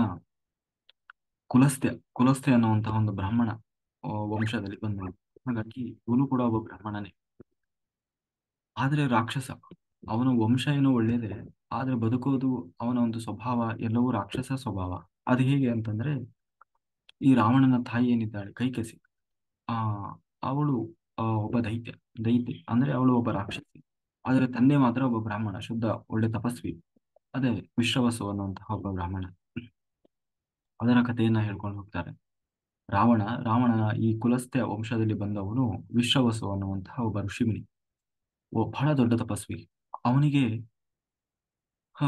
ಕೈಕಸಿ ಅನ್ನೋಳು ಹೆಂಡತಿ ಆ ಕೈಕಸಿ ಮತ್ತೆ ವಿಶ್ರವಸು ಆ ಅವರಿಬ್ಬರ ದಾಂಪತ್ಯದಲ್ಲಿ ಬಂದವನೇ ಇವರು ಯಾರು ರಾವಣ ಕುಂಭಕರ್ಣ ಮತ್ತೆ ವಿಭೀಷಣ ಮತ್ತೆ ಇನ್ನೊಬ್ಬಳು ಇವಳು ಯಾರು ಶೂರ್ಪನಖಿ ಒಟ್ಟು 4 ಜನ ಮಕ್ಕಳು ಈ ಕೈಕಸಿ ಆದ್ರೂ ಯಾರಪ್ಪ ಅಂತಂದ್ರೆ ಸುಮಾಲಿ ಅನ್ನುವಂತ ಒಬ್ಬ ದೈತ್ಯನ ಮಗಳು ಈ ಸುಮಾಲಿ ಯಾರಪ್ಪ ಅಂತಂದ್ರೆ ಸುಕೇಶ ಅನ್ನೋ ಒಬ್ಬ ರಾಕ್ಷಸನ ಮಗ ಹಾ ಈ ಸುಮಾಲಿ ಯಾರಪ್ಪ ಅಂತಂದ್ರೆ ಹಿಂದೆ ಈ ಸುಕೇಶನಿಗೆ 3 ಜನ ಮಕ್ಕಳು ಯಾರು ಮಾಲಿ ಸುಮಾಲಿ ಮಾಲ್ಯವಾನ ಅಂತ ಇವರು ಬಹಳ ಬ್ರಹ್ಮನಿಂದ ವರ ಪಡೆದವರಾಗಿ ಇಡೀ ಲೋಕಕ್ಕೆ ಕಂಟಕರಾದ್ರು ಆಗ ನಾರಾಯಣ ತಾನು ಇವರನ್ನ ಸಂಹಾರ ಮಾಡಬೇಕು ಅಂತ ಹೇಳಿ ಬಂದಾಗ ಈ ಮಾಲಿ ಮತ್ತೆ ಮಾಲ್ಯವಾನನ ನಾರಾಯಣ ತಾನು ಕೊಂದು ಹಾಕ್ತಾನೆ ಆದ್ರೆ ಮುಗೀತು ನನ್ನ ಕತೆ ಅಂತ ಹೇಳಿ ಹೆದರಿ ಈ ಸುಮಾಲಿ ತಾನು ಓಡೋಗ್ಬಿಡ್ತಾನೆ ಹೋಗಿ ಪಾತಾಳದಲ್ಲಿ ಕೂತ್ಕೊಂಡ್ಬಿಡ್ತಾನೆ ಆಗ ನಾರಾಯಣ ಪುನಃ ತಾನು ಹಾಗೆ ವಾಪಸ್ ಹೋಗ್ತಾನೆ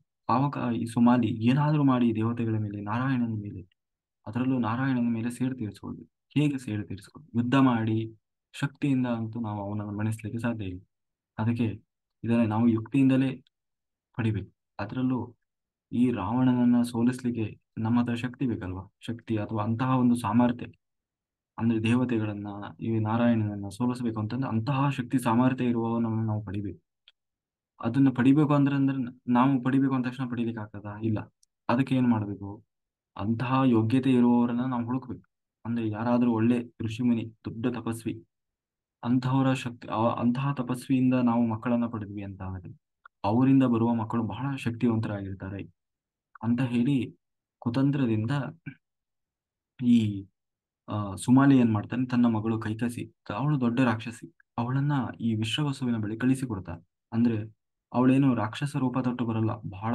ಸೌಂದರ್ಯದಿಂದ ಬರ್ತಾಳೆ ಬಹಳ ಸೌಂದರ್ಯದಿಂದ ಆ ಬಹಳ ಬಂದು ಅವನ ಸೇವೆ ಮಾಡ್ತಾಳೆ ವಿಶ್ವವಸುವಿನ ಬಹಳ ಎಷ್ಟು ಅವಳನ್ನು ನೋಡಿದ್ರೆ ಅಪ್ಪ ಇವಳು ಏನಪ್ಪ ಇಷ್ಟೊಂದು ಒಳ್ಳೆಯವಳು ಹೆಣ್ಣು ಅಂದ್ರೆ ಹಿಂಗಿರ್ಬೇಕು ಅನ್ನುವಷ್ಟು ನಾಟಕ ಮಾಡ್ತಾಳೆ ಕೊನೆಗೆ ಅವಳು ಇಷ್ಟೆಲ್ಲ ಸೇವೆ ಮಾಡ್ತಾಳೆ ಅಂತ ಹೇಳಿ ಅವನು ಕೂಡ ಮದುವೆ ಆಗ್ತಾನೆ ಅಂದ್ರೆ ಯಾರೋ ವಿಶ್ವಾಸು ಮದುವೆಯಾಗಿ ಅವರಿಬ್ಬರ ದಾಂಪತ್ಯದಲ್ಲಿ 4 ಜನ ಮಕ್ಕಳು ಬರ್ತಾರೆ ಅವರೇ ರಾವಣ ಕುಂಭಕರ್ಣ ಮತ್ತೆ ವಿಭೀಷಣ ಮತ್ತೆ ಇವಳು ಯಾರು ಶೂರ್ಪನಖಿ ಅದರಲ್ಲಿ ಇವರು 3 ಕೂಡ ರಾಕ್ಷಸರೇ ಅದರಲ್ಲಿ ಆ ಯಾರು ವಿಭೀಷಣ ಮಾತ್ರ ಮಹಾಧಾರ್ಮಿಕ ಅಂದ್ರೆ ತಂದೆಯ ಹಾಗೆ ವಿಶ್ವವಸುವಿನ ಹಾಗೆ ಧಾರ್ಮಿಕನಾದ್ರೆ ಈ ಕೈಕೇಸಿಯ ಹಾಗೆ 3 ಜನ ದುಷ್ಟರು ರಾಕ್ಷಸರಾಗ್ತಾರೆ ಹಾಗಂತ ಹೇಳಿ ವಿಶ್ವವಸುವಿಗೆ ಇದಕ್ಕಿಂತ ಮೊದಲೇ ಒಬ್ಬ ಮಗ ಇರ್ತಾನೆ ಒಬ್ಬ ಹೆಂಡತಿಯೂ ಇರ್ತಾನೆ ಅದಕ್ಕೂ ಒಂದು ಕತೆ ಹೇಳ್ತಾರೆ ಏನು ಅಂದ್ರೆ ವಿಶ್ವವಸು ಅವನು ಬಹಳ ತಪಸ್ವಿ ಅವನ ತಪಸ್ಸನ್ನು ಹಾಳು ಮಾಡ್ಬೇಕು ಅಂತ ಹೇಳಿ ಗಂಧರ್ವರು ಬರ್ತಾರೆ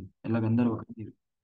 ಆಗ ಅವನಿಗೆ ಬಹಳ ಸಿಟ್ಟು ಬರ್ತದೆ ಸಿಟ್ಟು ಬಂದು ಒಂದು ಶಾಪ ಕೊಟ್ಟು ಬಿಡ್ತಾನೆ ಏನಂದ್ರೆ ಯಾವ ಹೆಣ್ಣು ನನ್ನ ಮುಂದೆ ಬಂದು ನಿಂತ್ಕೊಳ್ತಾಳೆ ಅವಳು ಕೂಡ್ಲೆ ಬಸರಾಗ್ಬಿಡುದು ಅಂದ್ರೆ ಗರ್ಭ ಧರಿಸಿ ಬಿಡ್ಬೇಕು ನಾನು ಮುಟ್ಟೋದೇ ಬೇಡ ಅದಕ್ಕೆ ಹೆದರಿ ಯಾರು ಬರ್ತಾನೆ ಇರ್ಲಿಲ್ಲ ಆ ಬೇಡಪ್ಪ ಅವನ ಸವಾಸಲ್ಲಿ ಶಾಪ ಇದೆ ಅವ್ನು ಮುಂದೆ ಹೋದ್ರೆ ಇದಾಗ್ಬಿಡುತ್ತೆ.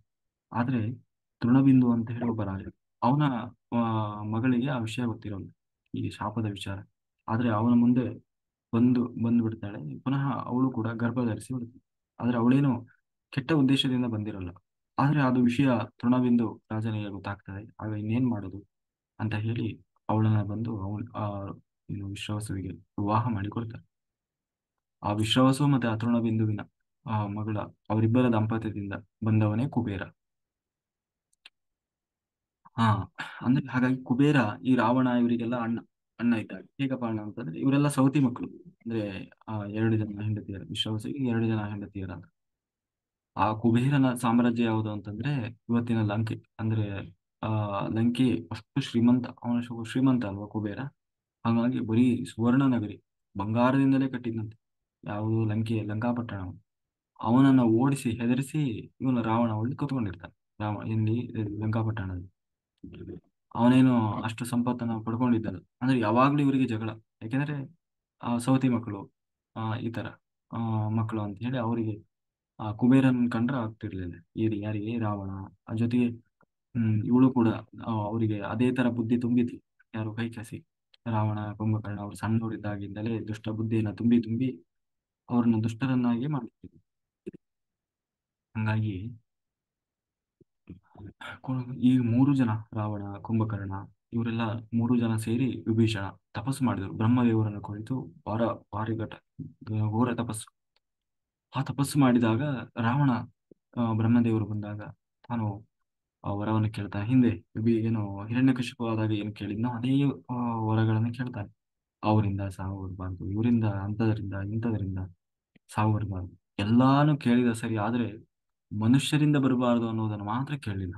ಯಾಕೆಂದ್ರೆ ಈ ಮನುಷ್ಯರೆಲ್ಲ ಏನ್ ಮಾಡಿ, ಮನುಷ್ಯರಂದ್ರೆ ಏನ್ ಮಾಡ್ತಾರೆ ಪಾಪ. ಅವರು ಕುಂತ್ರೆ ಹೇಳಕ್ ಆಗಂಗಿಲ್ಲ, ಎದ್ರಿ ಕೂರಕ್ ಹಂಗಿಲ್ಲ, ಅಯ್ಯೋ ಯಪ್ಪ ಅನ್ಕೊಂತ ಇರ್ತಾವ. ಅವರೆಲ್ಲ ನನ್ನಂತ ಇಷ್ಟು ಮಾಯಾವಿ, ಇಂಥ ಶಕ್ತಿ ಸಾಮರ್ಥ್ಯ ಇದ್ದವನ್ನ, ಅದ್ರಲ್ಲಿ ಅದ್ರ ಜೊತೆಗೆ ಮರ್ಯಾದೆ ಪ್ರಶ್ನೆ. ಮನುಷ್ಯರಿಂದಲೂ ನನಗೆ ಸಾವು ಬರಬಾರ್ದು ಅನ್ಕೊಂಡ್ರೆ ನಾನು ಹಂಗಾರೆ ಮನುಷ್ಯರಿಗಿಂತಲೂ ಸಣ್ಣವನಾದಂಗೆ ಆಗ್ಬಿಡ್ತೇನಲ್ಲ. ಅಂದ್ರೆ ಅದ್ರಲ್ಲೂ ಏನು ಸಣ್ಣ ಬುದ್ಧಿ ಅಂತಾರಲ್ಲ ಹಂಗೆ, ಅದೇ ಅವನಿಗೆ ಮುಳುವಾಗ್ಬಿಡ್ತದೆ. ಆ, ಹಂಗಾಗಿ ಅದನ್ನೊಂದು ಕೇಳಲ್ಲ. ಪ್ರಾಣಿ ಪಕ್ಷಿ ರಾಕ್ಷಸ ಎಲ್ಲದನ್ನ ಕೇಳಿರ್ತಾನೆ. ಅದನ್ನ ಬ್ರಹ್ಮದೇವರು ಕೇಳ್ತಾರೆ, ಮತ್ತೆ ಮನುಷ್ಯರಿಂದ ಬೇಡ ಏನಪ್ಪ ಅಂತ ಕೇಳಿರ್ತಾರೆ. ಕೇಳಿದ್ರೆ ಅವನು ಈ ಮನುಷ್ಯರೆಲ್ಲ ಏನ್ ಮಾಡ್ತಾರೆ ಅಂತ ಬಿಟ್ಟಿರ್ತಾರೆ. ಅದಕ್ಕೆ ಬ್ರಹ್ಮದೇವರು ಹೋಗಿ ಪ್ರಾರ್ಥನೆ ಮಾಡಿರ್ತಾರೆ, ನೀನು ಮನುಷ್ಯರಾಗಿ ಅವತಾರ ಮಾಡಬೇಕು ಬಿಡು ಅಂತ. ಯಾಕೆಂದ್ರೆ ಅವನಿಗೆ ವರ ಇದೆಯಲ್ಲ, ಮನುಷ್ಯರಿಂದ ಬರ್ಬೋದು ಸಾವು ಅಂತ. ಹಂಗಾಗಿ ರಾವಣಾಗಿ ಬಂದಾಗ ಅವನು ಮನುಷ್ಯರ ದೇಹದಲ್ಲಿ ಬರ್ತಾನೆ. ಅದರಲ್ಲಿಯೂ ಕೂಡ ಅವನು ಎಲ್ಲೂ ದೈವ ಸ್ವಭಾವವನ್ನು ತೋರಿಸೋದು. ಆ ಹಂಗೆ ಕುಂಭಕರ್ಣ, ಅವನು ಪಾಪ ಏನೇನೋ ಎಡವಟ್ಟು ಮಾಡ್ಕೊಂಡು ಕೊನೆಗೆ ನಿದ್ರಾವರವನ್ನು ಕೇಳಿಬಿಡ್ತಾನೆ. ಕೊನೆಗೆ ಹಂಗಾಗಿ ಅವನಿಗೆ ಬರೀ ನಿದ್ರೆ. ನಿದ್ರೆ ಅಂದ್ರೆ ಏನು, ಬರೀ ಮಾಯೆ. ಆ ಹಂಗಾಗಿ ಬರೀ ಮಾಯೆಯಲ್ಲೇ ಅವನು ಮುಳುಗಿ ಬಿಡ್ತಾನೆ. ಯಾರು, ಕುಂಭಕರ್ಣ. ವಿಭೀಷಣ, ಅವನಿಗೂ ಕೂಡ ಬ್ರಹ್ಮದೇವರು ವರ ಕೊಡ್ತಾರೆ. ಅವನು ಕೇಳ್ತಾನೆ ವಿಭೀಷಣ, ಏನು ಅಂತಂದ್ರೆ ನಾನು ಯಾವಾಗಲೂ ಮಹಾ ಧಾರ್ಮಿಕನಾಗಿರ್ಬೇಕು. ಯಾಕೆಂದ್ರೆ ಒಂದು ಕ್ಷಣವೂ ಕೂಡ ನನ್ನ ಮನಸ್ಸು ಅಧರ್ಮದ ಕಡೆಗೆ ಹೋಗ್ಬಾರ್ದು. ಯಾಕೆಂದ್ರೆ ನನ್ನ ಸುತ್ತ ಇರೋರು ಎಲ್ಲರೂ ಅಂತವ್ರೆ. ಹಾಗಿದ್ರೂ ಕೂಡ ನಾನು ಯಾವತ್ತು ಧರ್ಮವನ್ನ ಮಾತ್ರ ತಪ್ಪಿ ನಡೆಯಬಾರದು. ನಾನು ಧರ್ಮಾತ್ಮನಾಗಿರ್ಬೇಕು ಅಂತ ಹೇಳಿ ವರ ಕೇಳ್ತಾನೆ. ಅದಕ್ಕೆ ಹಾಗಾಗಿ ಅದಕ್ಕೆ ತಥಾಸ್ತು ಅಂತ ಹೇಳ್ತಾರೆ. ಹಾಗಾಗಿ ಅಷ್ಟೋ ಜನ ದುಷ್ಟರಿದ್ರೂ ಕೂಡ ಯಾರು ವಿಭೀಷಣ ಮಾತ್ರ ಮಹಾಧಾರ್ಮಿಕನಾಗಿರು. ಅವರ ನಡುವೆ ಆ ಕೊನೆಗೆ, ಆದ್ರೆ ಇಷ್ಟು ಜನ, ಮೂರು ಜನ ತಪಸ್ಸು ಮಾಡುವಾಗ ಸಹಾಯ ಮಾಡಿದವಳು ಯಾರು ಅಂತಂದ್ರೆ ಇವಳು ಶೂರ್ಪನಖಿ. ಹಾಗಾಗಿ ಆ ರಾವಣನಿಗೆ ಇವಳ ಮೇಲೆ ಬಹಳ ಪ್ರೀತಿ. ನಮ್ಮ ತಂಗಿ ಇರಾಳೆ ಒಬ್ಬಳು ತಂಗಿ ಅಂತ ಹೇಳಿ ಅವಳಿಗೊಂದು ಮದುವೆನ ಮಾಡಿದ, ವಿದ್ಯುದ್ಯುಕ್ತ ಅಂತ. ಆದ್ರೆ ಏನಾಯ್ತು ಅಂದ್ರೆ ಒಮ್ಮೆ ಆ ಯುದ್ಧಕ್ಕೆ ಹೋಗಿದ್ದ. ಯಾರು, ರಾವಣ ಎಲ್ಲೋ ಯುದ್ಧ ಮಾಡುವಾಗ ಇವನು ಹೋಗಿದ್ದ, ಇವನು ಭಾವ ಜೊತೆಗೆ ಹೋದಾಗ ಎಲ್ಲೋ ಖಡ್ಗ ಅವರಿವರಿಗೆ ಯುದ್ಧ ಮಾಡುವಾಗ ಗೊತ್ತಿಲ್ಲದೆ ಮಿಸ್ ಆಗಿ ಆ ಇವನ ಮೇಲೆ ಖಡ್ಗ ಪ್ರಯೋಗ ಆಗಿ ಸತ್ತೋಗ್ಬಿಡ್ತಾನೆ. ಯಾರು, ಶೂರ್ಪನಖಿಯ ಗಂಡ. ಅಂದ್ರೆ ಒಂದ್ ರೀತಿಯಲ್ಲಿ ರಾವಣನ್ನೇ ಕೊಂದ ಹಾಗೆ. ಅವನೇನ್ ಬೇಕು ಅಂತ ಕೊಂದಿಲ್ಲ, ಯುದ್ಧದಲ್ಲಿ ಎಲ್ಲೋ ಮಿಸ್ಟೇಕ್ ಆಗಿ ಸತ್ತೋಗ್ಬಿಡ್ತಾನೆ. ಅದು ಬಹಳ ಬೇಜಾರಾಗಿರ್ತದೆ. ಯಾರಿಗೆ, ಶೂರ್ಪನಖಿಗೆ, ನನ್ನ ಗಂಡನ್ ಕೊಂದ್ಬಿಟ್ರಿ ಅಂತ ಹೇಳಿ. ಅದಕ್ಕೆ ಅವನು ಸಮಾಧಾನ ಮಾಡಿರ್ತಾನೆ. ನೀನ್ ಏನ್ ಬೇಜಾರ್ ಮಾಡ್ಕೊಳ್ಬೇಡಮ್ಮ, ನನ್ನಿಂದ ತಪ್ಪಾಗಿದೆ ಅಲ್ವಾ. ನೀನು ಇನ್ನೊಂದು ಮದುವೆ ಮಾಡಿಸ್ತೀನಿ ಆಯ್ತಾ. ನೀವು ಹುಡುಗನ ಹುಡುಕ ಕೆಲಸ ನಿಂದು. ಹುಡುಗನ ಹುಡುಕು ನೀನು, ನಾನ್ ಮದುವೆ ಮಾಡಿಸ್ತೀನಿ. ನೀನ್ ಯಾರಂತ ತೋರಿಸ್ತೀಯ ಅವ್ರನ್ನ ನಾನು ಮದುವೆ ಮಾಡಿಸೋ ಜವಾಬ್ದಾರಿ ನಂದು. ಹಂಗಾಗಿ ಈಗ ಹುಡುಗ ವರ ವೀಕ್ಷಣೆಯಲ್ಲಿ ಇದ್ದಾನೆ. ಯಾರು, ಶೂರ್ಪನಖಿ ಎಲ್ಲಾ ಕಡೆ ಹುಡುಕ್ತಾ ಇದ್ದ. ನನಗೆ ನನ್ನ ಸೌಂದರ್ಯಕ್ಕೆ ಆ ಒಳ್ಳೆ ಪ್ರತಿರೂಪನ ಹುಡುಗ ಎಲ್ಲಿ ಸಿಗ್ತಾನೆ ಅಂತ ಹೇಳಿ ಗಂಡು ಹುಡುಕ್ತಾ ಇದ್ದಾಳೆ. ಹಂಗಾಗಿ ಗಂಡು ಹುಡುಕ್ತಾ ಹುಡುಕ್ತಾ ಬರುವಾಗ ಸಿಕ್ಕವನೇ ರಾಮ. ಏನು ಅವನ ರೂಪ ಇದು, ಛೇ ಛೇ ಛೇ, ಅದನ್ನು ವರ್ಣನೆ ಮಾಡ್ತಾ ಹೋಗು. ಏನಪ್ಪಾ ಇದು ಆಜಾನುಬಾಹು, ಎಂತಹ ಸೌಂದರ್ಯ, ಹುಡುಗ ಅಂದ್ರೆ ಹಿಂಗಿರ್ಬೇಕು, ಮದುವೆ ಅಂತ ಆದ್ರೆ ಇಂಥವನ್ನ ಮದುವೆ ಆಗ್ಬೇಕು ಅಂತ ಹೇಳಿ ಅವಳಿಗೆ ಬಹಳ ಆಸೆ ಬಂದ್ಬಿಡ್ತು. ಅದಕ್ಕೆ ಆ ಹಾಗೆಲ್ಲ ಹೇಳ್ಕೊಂಡು ಬರ್ತಾಳೆ. ರಾಮನ ಹತ್ರ ಬಂದು ತಾನು ಹೇಳ್ತಾಳೆ. ಆಗ ತನ್ನ ವರ್ಣನೆಯನ್ನು ಮಾಡ್ತಾಳೆ, ನಾನು ಎಂಥವಳು ಅಂತ ಹೇಳಿ. ಏಕೆಂದ್ರೆ ರಾಮನ ಹತ್ರ ಬಂದು ತನ್ನ ಪರಿಚಯ ಮಾಡ್ಕೊಳ್ಬೇಕಲ್ಲ. ಅವಾಗ ಹೇಳ್ತಾಳೆ, ನೋಡು, ಇಂತಹ ಸೌಂದರ್ಯವತಿ ನಿನಗೆ ಸಿಗಲಿಕ್ಕೆ ಸಾಧ್ಯ ಇಲ್ಲ. ಅದನ್ನ ಹೇಳ್ತಾಳೆ. ದೊಡ್ಡ ಹೊಟ್ಟೆ ಅಂತ, ನೋಡು ನಂದು ಎಷ್ಟು ದೊಡ್ಡ ಹೊಟ್ಟೆ ಇದೆ. ಇಂಥ ಹುಡುಗಿ ನಿನಗೆ ಸಿಗ್ತಾಳ? ಸಿಗ್ಲಿಕ್ಕೆ ಸಾಧ್ಯನೇ ಇಲ್ಲ. ನೋಡು ನನ್ನ ದೇಹ ಎಷ್ಟು ಆ ಒಂದು ಅವಳನ್ನು ನೋಡಿದರೆ ಮತ್ತೆ ತಿರುಗಿ ನೋಡ್ಲಿಕ್ಕಾಗಲ್ಲ ಅಂತ, ಅಷ್ಟು ಭಯಾನಕ ಇದ್ದಾಳು. ಆದ್ರೆ ಅವಳು ಹೇಳೋದು ನನ್ನಂತಹ ಸೌಂದರ್ಯ ಯಾರಿಗೂ ಇರ್ಲಿಕ್ಕೆ ಸಾಧ್ಯ ಇಲ್ಲ. ಆ ಇಷ್ಟು ದೊಡ್ಡ ಹೊಟ್ಟೆ, ಇಷ್ಟು ಒಳ್ಳೆ ಕಪ್ ಕಲರ್ ಕಲರ್ ಯಾರಿಗಾದ್ರೂ ಇರ್ತದ ಅಂತ ಹೇಳಿ, ಅವಳು ಕಣ್ಣು ನೋಡು ಒಂದು ಎಷ್ಟು ದೊಡ್ಡ ದೊಡ್ಡ ಕಣ್ಣುಗಳು ಅಂತ ಹೇಳಿ ಎಲ್ಲ, ಇಂತಹ ಒಂದು ಸೌಂದರ್ಯ ಎಲ್ಲಾದ್ರೂ ಸಿಗ್ತದ ನನ್ನ, ಅದರಲ್ಲೂ ನಾನು ಬಂದು ನಿನ್ನನ್ನ ಮದುವೆ ಆಗು ಅಂತ ಹೇಳ್ತಾ ಇದ್ದೀನಿ ಅಂತಂದ್ರೆ ನೀನ್ ಎಷ್ಟೋ ಪುಣ್ಯ ಮಾಡಿರ್ಬೇಕು ಅಂತ ಹೇಳಿ, ಎಲ್ಲದಕ್ಕಿಂತ ಹೆಚ್ಚಾಗಿ ನಾನು ಯಾರು ಗೊತ್ತಾ? ಹಾ, ಕೇಳಿದೀಯ ರಾವಣನ ಹೆಸರು ಕೇಳಿದೀಯಾ? ಹಾ, ಆ ರಾವಣನ ತಂಗಿ ನಾನು. ಹಾ, ನೀನು ರಾವಣನ ಬಾಬಾ ಆಗ್ಬೇಕು ಅಂದ್ರೆ ನೀನ್ ಎಷ್ಟೋ ಇದು ಮಾಡಿರ್ಬೇಕು ನೀನು ಅಂತ ಹೇಳಿ ಫುಲ್ ಬಿಲ್ಡಪ್ ಕೊಡ್ತಾ ಇದ್ದಾಳೆ ಅವ್ಳು. ಅದು ಆಯ್ತಮ್ಮ ಅಂತ ಹೇಳಿ ಬಹಳ ಆ, ವರ್ಣನೆ ಮಾಡ್ತಾಳೆ. ಆದ್ರೆ ಕೊನೆಗೆ ಅದಕ್ಕೆ ರಾಮ ಹೇಳ್ತಾಳೆ, ಹೌದಮ್ಮ ಹೌದು, ನಿಮ್ಮಂತವೆಲ್ಲ ಆ, ನೀವು ಇಷ್ಟು ದೊಡ್ಡವರು, ನಮ್ಮಂತ ಕಾಡು ಜನರ ಬಗ್ಗೆ, ಕಾಡು ಜನ, ನಾವೆಲ್ಲ ಕಾಡಲ್ಲಿ ಅಲೆಮಾರಿಯಾಗಿ ಇದು ಮಾಡ್ತಾ ಇರೋದು, ನಮ್ಮನ್ನ ಬಂದು ಕೇಳ್ತಾ ಇದ್ದಿಲ್ಲ. ನಿಮ್ಮ ಸರಿಸಮಾನರಾದವ್ರನ್ನ ನೀವು ನೋಡ್ಬೇಕಲ್ಲ. ಆ, ಇಲ್ಲ ನೀನೇ ಹೆದರ್ಬೇಡ, ನಮ್ಮ ಅಣ್ಣನಿಗೆ ಹೇಳಿ ನಿನಗೆಲ್ಲ ಕೊಡಿಸ್ತೀನಿ. ಸಾಮ್ರಾಜ್ಯ ಬೇಕಾ? ಏನ್ ಬೇಕಿಲ್ಲ ಎಲ್ಲ ವ್ಯವಸ್ಥೆ ಮಾಡ್ತೇನೆ, ನೀನೇನು ಕಾಡಲ್ಲೇ ಇರ್ಬೇಕಾಗಿಲ್ಲ ಅಂತ ಹೇಳ್ತಾಳೆ. ಹೇಳಿದ್ರು ಕೂಡ ರಾಮ ಹೇಳ್ತಾನೆ, ಹೌದಮ್ಮ ಆಗ್ಬೋದಿತ್ತು, ಆದ್ರೆ ನನಗೆ ಈಗಾಗಲೇ ಮದುವೆ ಆಗಿದೆ, ನನ್ನ ಜೊತೆಗೆ ಒಬ್ಬ ಹೆಂಡತಿ ಇದ್ದಾಳೆ, ನೋಡು ಇಲ್ಲಿದ್ದಾಳಲ್ಲ, ಇವಳೇ ನನ್ನ ಹೆಂಡತಿ. ಅವಳನ್ನ ನೋಡಿ, ಈ ಇವಳ ಈ ಹೊಟ್ಟೆ ಇಟ್ಟೊಡೆ ಇಷ್ಟು ಸಣ್ಣ ಹೊಟ್ಟೆ ಇದೆ, ಅವಳೇನು ಬೆಳ್ಳಗೆ ಇಷ್ಟು ಕೆಟ್ಟದಾಗಿದ್ದಾಳೆ, ಖರಾಬ್ ಆಗಿದ್ದಾಳೆ, ಇಂತ ಒಂದು ಚೂರು ನೋಡ್ಲಿಕ್ಕೆ ಅಂದ ಇಲ್ಲ. ನೋಡಿ ಅಂದ್ರೆ ಮನುಷ್ಯನ ಸ್ವಭಾವ ಹೇಗಿರ್ತದೆ ಹಾಗೆ ಸೌಂದರ್ಯ ಕಾಣ್ತದೆ ಅಥವಾ ಹೊರಗಿನ ಜಗತ್ತು ಕಾಣ್ತದೆ ಅನ್ನೋದಕ್ಕೆ ಇದೇ ಉದಾಹರಣೆ. ಅವಳನ್ನು ನೋಡ್ಲಿಕ್ಕೆ ಅಷ್ಟು ವಿಕಾರ ಇದ್ರು, ಅವಳೇ ನಾನೇ ಸೌಂದರ್ಯವಂತಳು ಅಂದ್ರೆ ನಾನೇ ಕರೆಕ್ಟ್ ಅನ್ನೋದು, ಅನ್ನುವ ಹಾಗೆ ಅವಳಿಗೆ ಬಿಂಬಿಸ್ತಾ ಇರ್ತದೆ ಅವತ್ತು. ಯಾಕೆಂದ್ರೆ ಹೇಳ್ತಾರಲ್ಲ, ಆ ಸೀತೆಯ ಸೌಂದರ್ಯಕ್ಕೆ ಸರಿಸಾಟಿನೇ ಇಲ್ಲ ಅಂತ. ಅಂತಹ ಆ ಸೀತೆ ಇವತ್ತು ಅವಳಿಗೆ ಅತ್ಯಂತ ಕುರೂಪಿಯಾಗಿ ಕಾಣ್ತಾ ಇದ್ದಾರೆ. ಅಂದ್ರೆ ಅವರವರ ಮನಸ್ಸು ಭಾವನೆ ಹೆಂಗಿರ್ತದೆ ಹಾಗೆ ಜಗತ್ತು ಕಾಣ್ತದೆ. ಎನ್ ಆ ಹಾಗೆ ಕೃಷ್ಣನನ್ನ ದೇವರು ಸಾಕ್ಷಾತ್ ಭಗವಂತ ಅಂತ ಕಂಡವರಿದ್ರು. ಅದೇ ಕಾಲದಲ್ಲಿ ಅದೇ ಘಟ್ಟದಲ್ಲಿ ಕೃಷ್ಣನನ್ನ ಮಾಯಾವಿ, ಶತ್ರು, ಕಪಟ ನಾಟಕ ಸೂತ್ರಧಾರಿ, ಕಾಮಿಷ್ಠ ಹೀಗೆ ಕಂಡವರು ಇದ್ರು. ಅಂದ್ರೆ ಅವರವರ ಭಾವನೆ ಮನಸ್ಸಿಗೆ ತಕ್ಕ ಹಾಗೆ ದೇವರು ಕಾಣಿಸಿಕೊಂಡು, ಎಲ್ಲರಿಗೂ ದೇವರು ಬಂದ್ರು ಕೂಡ ದೇವರು ಎಲ್ಲರಿಗೂ ದೇವರಾಗೆ ಕಾಣ್ಬೇಕಂತಿಲ್ಲ. ಅವ್ರು ಹೇಗೆ ನೋಡ್ತಾರೆ ಅವರವರ ದೃಷ್ಟಿಗೆ ಅನುಗುಣವಾಗಿ ದೇವರು ಕಾಣಿಸ್ಕೊಳ್ತಾನೆ. ಹಂಗೆ ಆ ಕೊನೆಗೆ ಅದು ಇನ್ನೂ ಸಂಭಾಷಣೆ ಮತ್ತೆ ಅವರು ಇದರಲ್ಲಿ ಇನ್ನು ದೊಡ್ಡದಾಗಿ ನಡೀತದೆ. ಅದನ್ನ ನಾವು ನಾಳೆ ದಿವಸ ನೋಡೋಣ ಅಂತ ಹೇಳಿದ್ರೆ, ಕಾಯಿನ ವಾಚ ಮನಸ್ಸಿನ ಅಧ್ಯಾತ್ಮನಾಮೃತೆ ಸ್ವಭಾವ ಕೌಮಿ ಎಂದೆನಿಸಿದ ನಮ್ಮ ಬರಸ್ನೆ ನಾರಾಯಣಾಯತಿ ಸಮರ್ಪಯಾಮಿ. ನಿನ್ನಳಿಯ ಹರಿವಾಯುಗುರುಗಳನ್ನಿಂದ ಏನು ನಡೆಸಿದನು ಅಷ್ಟು ಸಾಮಾನ್ಯ ಮಾಡಿದ್ದೇನೆ. ಏನೇ ಲೋಪದೋಷ ಇದ್ದರೂ ಅದು ನನ್ನ ತಪ್ಪಿನಿಂದ ಬಂದ ಸುಜ್ಞಾನವಿಲ್ಲವೂ ಭಗವಂತನದು ಅಂತ ಹೇಳುವ.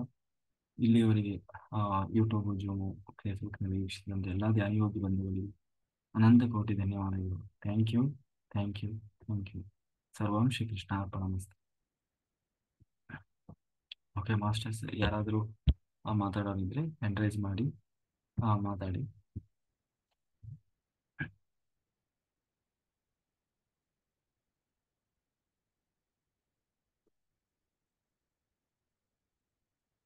ಆ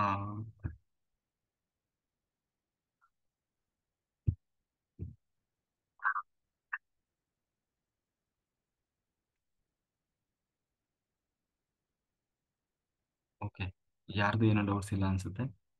ಆ, ಯಾರು ಡೌಟ್ಸೇ ಇಲ್ಲ, ಎಲ್ಲ ಫುಲ್ ಪರ್ಫೆಕ್ಟ್ ಇದ್ದಾರೆ.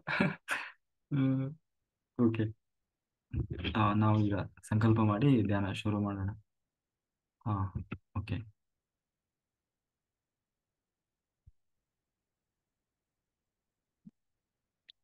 ಸರ್ ಮಾತಾಡಿ. ಎಲ್ಲ ಗುರುಗೇಶ ಮಾಸ್ಟರ್ಗಳಿಗೆ ನಮಸ್ಕಾರ. ತುಂಬಾ ಅದ್ಭುತವಾಗಿದೆ ಸರ್. ಸರ್ ನೀವೆಲ್ಲ ಇದು ಹೇಳ್ತಿರಲ್ಲ, ಎಲ್ಲ ಹ್ಮ್ ಏನೋ ಕಂಪ್ಯೂಟರ್ ತರ ಮಾಡಿಟ್ಕೊಂಡು ಯಾವ ತರ ಸರ್ ವರ್ಣನಲ್ಲಿ? ನನ್ಗೆ ಅದೇ ಆಶ್ಚರ್ಯ ಸರ್. ಪಿನ್ ಟು ಪಿನ್ ಎಷ್ಟು ಚೆನ್ನಾಗಿ ಹೇಳ್ತಿರಲ್ಲ, ಯಾವ ರೀತಿ ಹೇಳ್ತೀರ ನನ್ಗಂತ ಇದಾಗ್ತಾ ಇಲ್ಲ ಸರ್. ಹಾ, ನಾನು ನಿಜವಾಗಿ. ಹೇಳಿಲ್ವಾ? ಹ, ಹ. ನನ್ನೊಳಗೆ ಕುಳಿತು ಹರಿವಾಯು ಗುರುಗಳು ಏನು ಹೇಳಿಸಿದಾರೋ ಅದನ್ನ ಹೇಳಿದ್ದೇನೆ. ಹಾ? ಅದರಲ್ಲಿ ಅದೇ. ಲೋಪದೋಷ ಇದ್ರೆ ಅದು ನಂದು. ಅಷ್ಟೇ. ಅದ್ಭುತ. ಹೌದು ಸರ್, ಅದ್ಭುತ ಸರ್. ನಿಜವಾಗಿ ನಮ್ಗೆ ಅದೊಂದೇ ಇದಾಗುತ್ತೆ ಸರ್. ಬಂದು ಹೇಳಿಸ್ತಾ ಒಳಗಡೆ ದೇವ್ರು ಬಂದು ನಿಮ್ ಒಳಗಡೆ ಹೇಳಿಸ್ತಾ ಇದ್ದಾನೆ ಅನ್ಸುತ್ತೆ. ರಾಮ ದೇವ್ರು ಪ್ರತಿಯೊಬ್ರು ಅಷ್ಟೇ. ಎಲ್ಲಾ ದೇವ್ರ ದರ್ಶನ ಮಾಡ್ತಿದೆ, ಸೀತಾರಾಮ ಎಲ್ಲಾರು. ಅದ್ಭುತ ಸರ್ ನಿಜವಾಗಿ. ಹಿಂದಿಂದೆಲ್ಲ ತುಂಬಾ ಜ್ಞಾಪಕ ಮಾಡಿ ಎಲ್ಲಾರ್ಗುನು ಅದೇ ರೀತಿ ರಾಮನ ತರ ಇರಿ ಅಂತ ಹೇಳ್ಬಿಟ್ಟು ಎಲ್ಲ ಒಂದು ಮಾಡ್ತಾ ಇದ್ದೀರಾ. ತುಂಬಾ ಚೆನ್ನಾಗಿತ್ತು ಸರ್. ಥ್ಯಾಂಕ್ ಯು, ಧನ್ಯವಾದಗಳು. ಸರ್ ನಾನು ಒಂದು ವಿಡಿಯೋ ಕಳಿಸಿದ್ದೆ, ಚೆನ್ನಾಗಿದೆ ಸರ್. ಹಾ, ಅದು ಜಾಸ್ತಿ ಏನೋ ವಿಷಯನೇ ಹಾಕಿಲ್ಲಲ್ಲ ಸರ್ ನೀವು. ಬಹಳ ಯೋಚನೆ ಮಾಡ್ತಾ ಮಾಡ್ತಾ ಮಾತಾಡಿ. ಅಂದ್ರೆ ಅದು ಸ್ಕ್ರಿಪ್ಟ್ ನೀವು ಬರ್ಕೊಂಡ್ರೆ ಬೇಗ ಚೆನ್ನಾಗಿ ಹೇಳ್ಬೋದು. ಹೌದು ಸರ್. ಹ್ಮ್ ಹ, ಹ. ಚೆನ್ನಾಗಿದೆ. ಹ್ಮ್. ಸ್ವಲ್ಪ ಇನ್ನೂ ಚೆನ್ನಾಗಿ ಬ್ಯಾಕ್ ಗ್ರೌಂಡ್ ಡಿಸ್ಟರ್ಬೆನ್ಸ್ ಬಹಳ ಇದೆ ಅದ್ರಲ್ಲಿ.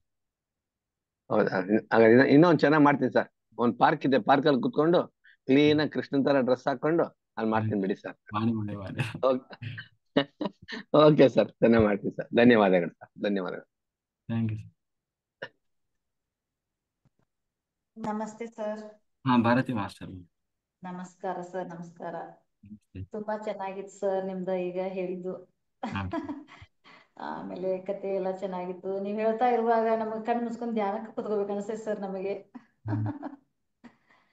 ಸಖತ್ತಾಗಿತ್ತು ಸರ್ ಕ್ಲಾಸು. ನಿಮ್ ನಗೆ ಅಂತೂ ನಂಗೆ ತುಂಬಾ ಇಷ್ಟ ಆಗುತ್ತೆ ಸರ್. ನನಗೆ ಕೃಷ್ಣ ನಗ್ತಾನೇನೋ ಬೆಣ್ಣೆ ತಿನ್ನು ಕೃಷ್ಣ ಅಂತ ಅನಿಸಿತ್ತು ಸರ್ ನನಗೆ. ಆಮೇಲೆ ಆನಂದ್. ನಾನು 7 ಚಕ್ರ ಕ್ರಿಸ್ಟಲ್ ತಗೊಂಡಿದ್ದೆ ಸರ್ ನಾನು ಸ್ಟಾರ್ಟಿಂಗ್ ಧ್ಯಾನಕ್ಕೆ ಬಂದಾಗ. ಅದರಲ್ಲಿ ನನ್ಗೆ ಪುಟ್ಟ ಕೃಷ್ಣ ಕಂಡಾನೆ ಸರ್ ನಾನು 7 ಚಕ್ರ ಕ್ರಿಸ್ಟಲ್ ಅಲ್ಲಿ. ಹ್ಮ್ ಅದು ಇಲ್ಲೇ ಇದೆ ಸೂಪರ್. ಸರ್. ನಾನು ಇದು ಇದ್ಕೊಂಡು ಧ್ಯಾನಕ್ಕೆ ಕುತ್ಕೋತಿದ್ದೆ ಸರ್ ನಾನು. ಹ್ಮ್ ಇದು 50 ಸಾವಿರ ಹತ್ರ ತರಿಸಿದ್ದೆ ಸ್ಟಾರ್ಟಿಂಗ್ ಧ್ಯಾನಕ್ಕೆ ಬಂದ ತಕ್ಷಣ. ನಾವೆಲ್ಲರೂ ಮನೆ ಮಂದಿಯೆಲ್ಲ ಪಿರಮಿಡ್ ಕ್ಯಾಪ್ಗಳು ಕ್ರಿಸ್ಟಲ್ ತರಿಸಿದ್ವಿ ಸರ್ ನಾವು. ಹ್ಮ್ ಆಮೇಲೆ ಇದರಲ್ಲಿ ಪುಟ್ಟ ಕೃಷ್ಣ ಸರ್ ನನಗೆ ಧ್ಯಾನದಲ್ಲಿ. ನಾನು 3 ತಾಸು ಧ್ಯಾನ ಏನು ಸ್ಟಾರ್ಟ್ ಮಾಡಿದೆ ಸರ್ ನಾನು ಅವಾಗ ಬ್ರಾಹ್ಮಣಿ ಮುಹೂರ್ತ ಬೆಳಗ್ಗೆ ಎದ್ದು. ಹ್ಮ್ ಇದರಲ್ಲಿ ಪುಟ್ಟ ಕೃಷ್ಣ ಸರ್ ಇಷ್ಟು ಖುಷಿ ಆಯ್ತು ಸರ್ ನನಗೆ.